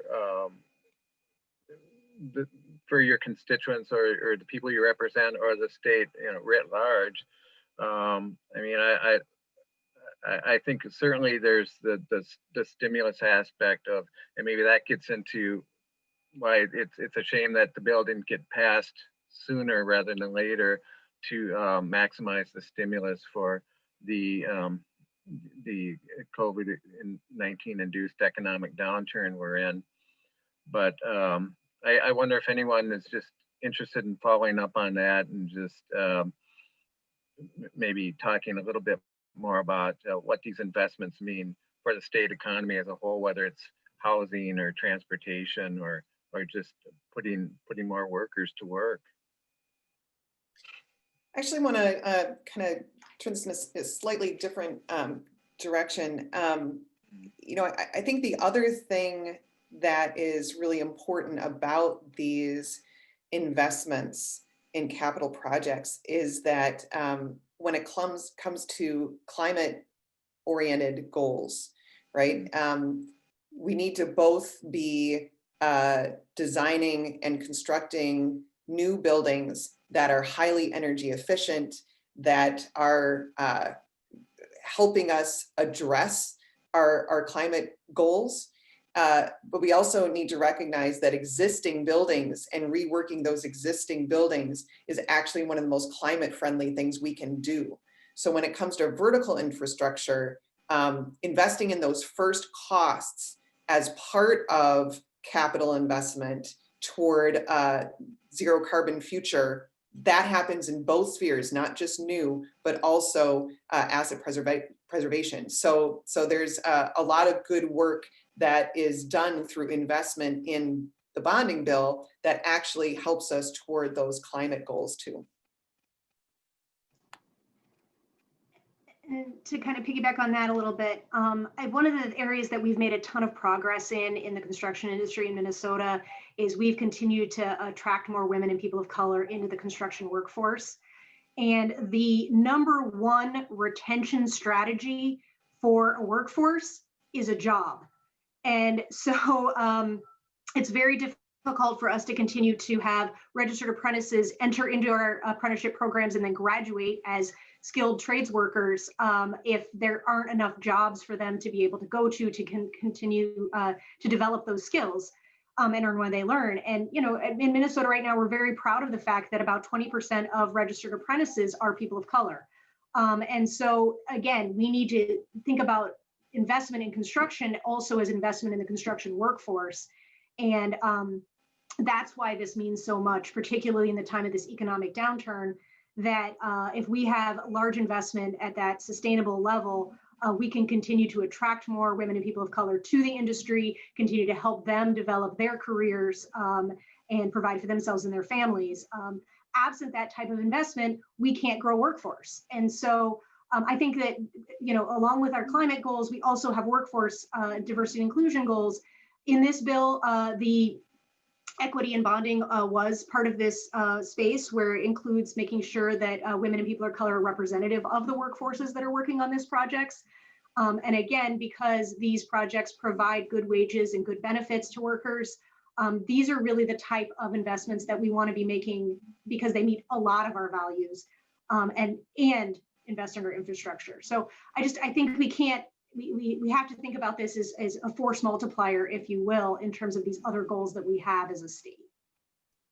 If I can just piggyback on that really quickly, just to realize that those EDI related considerations are also really true in architecture too. And the delay of this bonding bill meant that a lot of firms that otherwise would have been hiring folks who had just graduated from architecture school, they discontinued those paid internships. They couldn't afford to bring those folks on. And so we have, you know, greater racial diversity in our classes of architecture, but when there's not a job on the other side of that for many months, it starts to break that pipeline. So that's where timing really matters and consistency really matters. Yeah, thank you. Yeah, go ahead. I can't help myself but talk about housing a little bit and just the overall, you know, cascading economic impacts of developing affordable housing. It's not only that we are in a housing crisis that has been emphasized by a pandemic. We need in Minnesota over the next 20 years to build 300,000 units of all types of housing to meet the needs of our population. And every year we need to be putting 2,500 units of very low income, low rent housing into the community to make sure that we are meeting those needs as well. But the economic impact is not just the development project. We count the number of jobs in this RFP. I think the number we're saying is it's 5,700 jobs that are in the $370 million of RFP that's coming out or being awarded tomorrow or on Thursday. And that's a big deal. It's a big impact, but these are also housing developments for a lifetime. And so for the people who live there, it's an access to an affordable place to live, which is good for their employer, which is good for their community, school, stability of their community. And these things are really important from an economic development perspective. So, you know, there's a lot to housing and how we play in the economic development and sustainability world. And we're certainly very cognizant of that as we look at what resources go into meeting our needs in the housing world. Yeah, and Rachel, would you say the need for more affordable and workforce housing is just as important in greater Minnesota as it is in the metro? And what are the needs out there statewide? Is this really a statewide issue? Oh, absolutely. We put at least 40% of our resources into greater Minnesota communities every year, and could be more. We talk to employers, we talk to cities, to communities. If you look at our legislature and everyone who's representing greater Minnesota, housing is an issue on their platform. And it's, you know, quality of housing, preservation of the housing that's already there, homeownership opportunities. There are a number of communities in greater Minnesota where new construction homeownership just doesn't happen in the private market. And so the little light incentives that we can do with the bonding resources and with other resources make a huge difference for those communities in seeing their housing stock improved and their housing stock created. So it's across the state and pretty universally accepted, so that it is a need everywhere. Mm-hmm.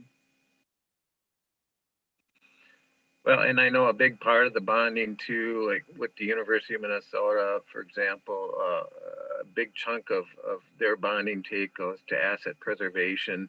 And you touched, Mary Margaret, you touched on that a little bit, just the importance of sustainability and climate and making buildings more efficient, things of that nature.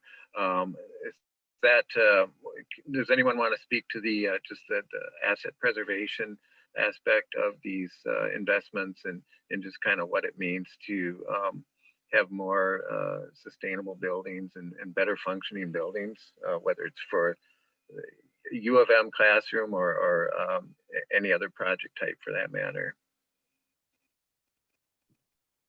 I'll just note that, you know, again, buildings, the construction of buildings, the operation of buildings is one of the biggest drivers of climate change. One of the biggest. And so it's an area where every building type needs to start having investments in climate-oriented design features be part of it. And one of the great challenges actually is in affordable housing, because the need for the number of units is so great and there hasn't been the level of investment needed there. That margin around first costs is something that often gets left, you know, aside in just trying to meet those needs that, you know, 1 in 4 households in Minnesota pay more than they can afford for housing. I mean, that's a need that is here now. It's a need that's going to continue as the population of our state grows because of climate migration.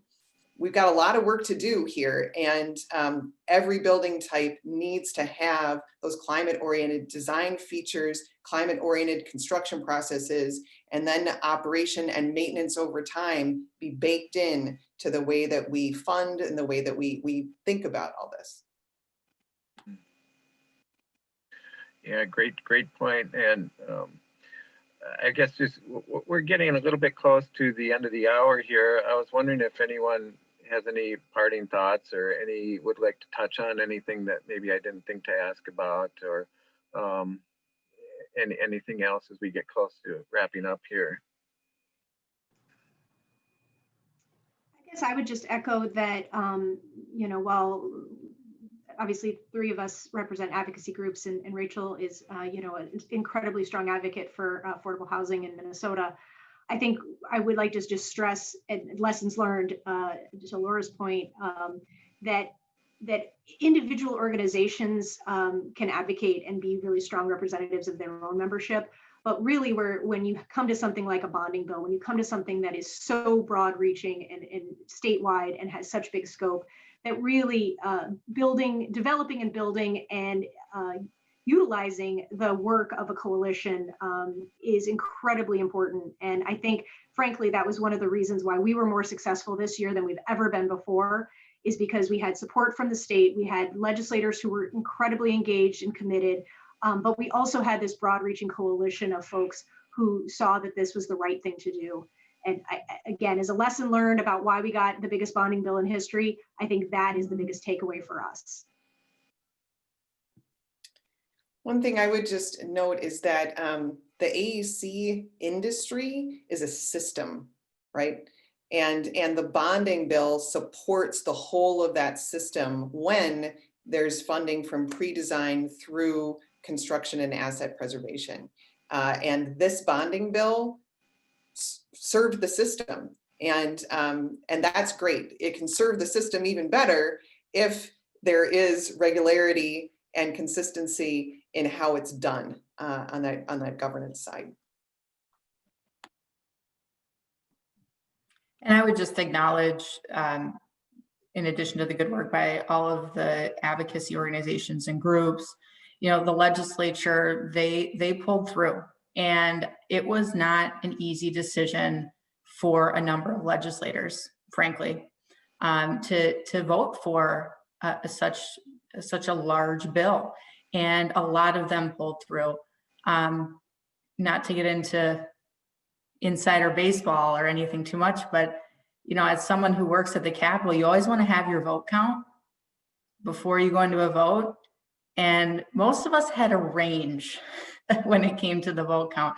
It was not, oh, we know exactly what the number is going to be. It was a range because, and that's for a variety of reasons, but the point is that it wasn't an easy vote for some legislators, and they ended up listening to each other. They listened to their constituencies, which was just vital. And to some of our earlier points too, the entire bonding package did actually include some tax relief and some federal conformity with some codes for small businesses and farmers. So that was also part of these other conversations, even within the bonding bill getting passed. So I just want to give kudos to the legislative leadership and everyone on the committees that they kept taking calls, they kept replying to emails, they kept at it, and they did get it across the finish line. So that needs to, I think, just be emphasized and continuously acknowledged. And we'll be coming back. Absolutely. No, Laura, you make it you're absolutely right. Like, we can advocate all we want, but really the legislature has to pass this bill, and they have to do it in a bipartisan way. And they delivered a really strong bill. Yeah, and to your earlier point, Jessica, about just providing work opportunities, and the whole workforce development issue, of course, has been huge in construction industry, getting a more diverse workforce, that sort of thing. And of course, to recruit those workers, you need work. So that just is, I think, a big benefit of the bonding bill that could have really long-term be a transformational change, perhaps, for the construction industry to get these kinds of investments. So it's really good to see that. Did you have any final thoughts also, Rachel? Oh, I'll echo. I'm really proud of Minnesota. I'm proud of this October decision. And the pandemic has been so hard on low-income people experiencing homelessness. So it's a week where we get to tell people that we've reserved a lot of resources for them, and that we are going to make these developments happen across the state. We'll be doing a big announcement Thursday, 1:30. I think it's on YouTube, it's Pandemic Life, but just really, really proud. I love talking to our colleagues in other states who are interested in what we do in Minnesota and can just gloat a little bit about how much the state invests in affordable housing and in the quality of our communities. So just to echo that, I'm very proud. Great, and we'll look forward to that announcement on Thursday. I know it's always an exciting thing to see those projects moving forward, and so great news that that's coming up. So well, thank you again, everybody, for joining us today. I thought it was a really good discussion and very informative, and appreciate all your comments. I thought there was some great insight there from every one of you. So appreciate it, and I hope we can stay in touch and learn as we learn more about the impacts and the benefits of these investments going forward. So thank you, everybody, for being part of this panel. Really appreciate it. Thanks so much for your time and focus on this, Brian. Absolutely. Great. Thanks, Brian. Thanks for hosting that conversation. I'd like to thank the attendees. Thanks for attending our Beyond the Skyline Festival. You'll find this discussion and our earlier discussion posted soon at Beyond the Skyline. So if you're not familiar with our podcast, go out there and look for it. It's called Beyond the Skyline. You can find it wherever you listen to podcasts. Again, I'd like to thank our panelists, the panelists on the bonding panel: Rachel Robinson, Jessica Luman, Laura Ziegler, Mary Margaret Zindran. Thank you.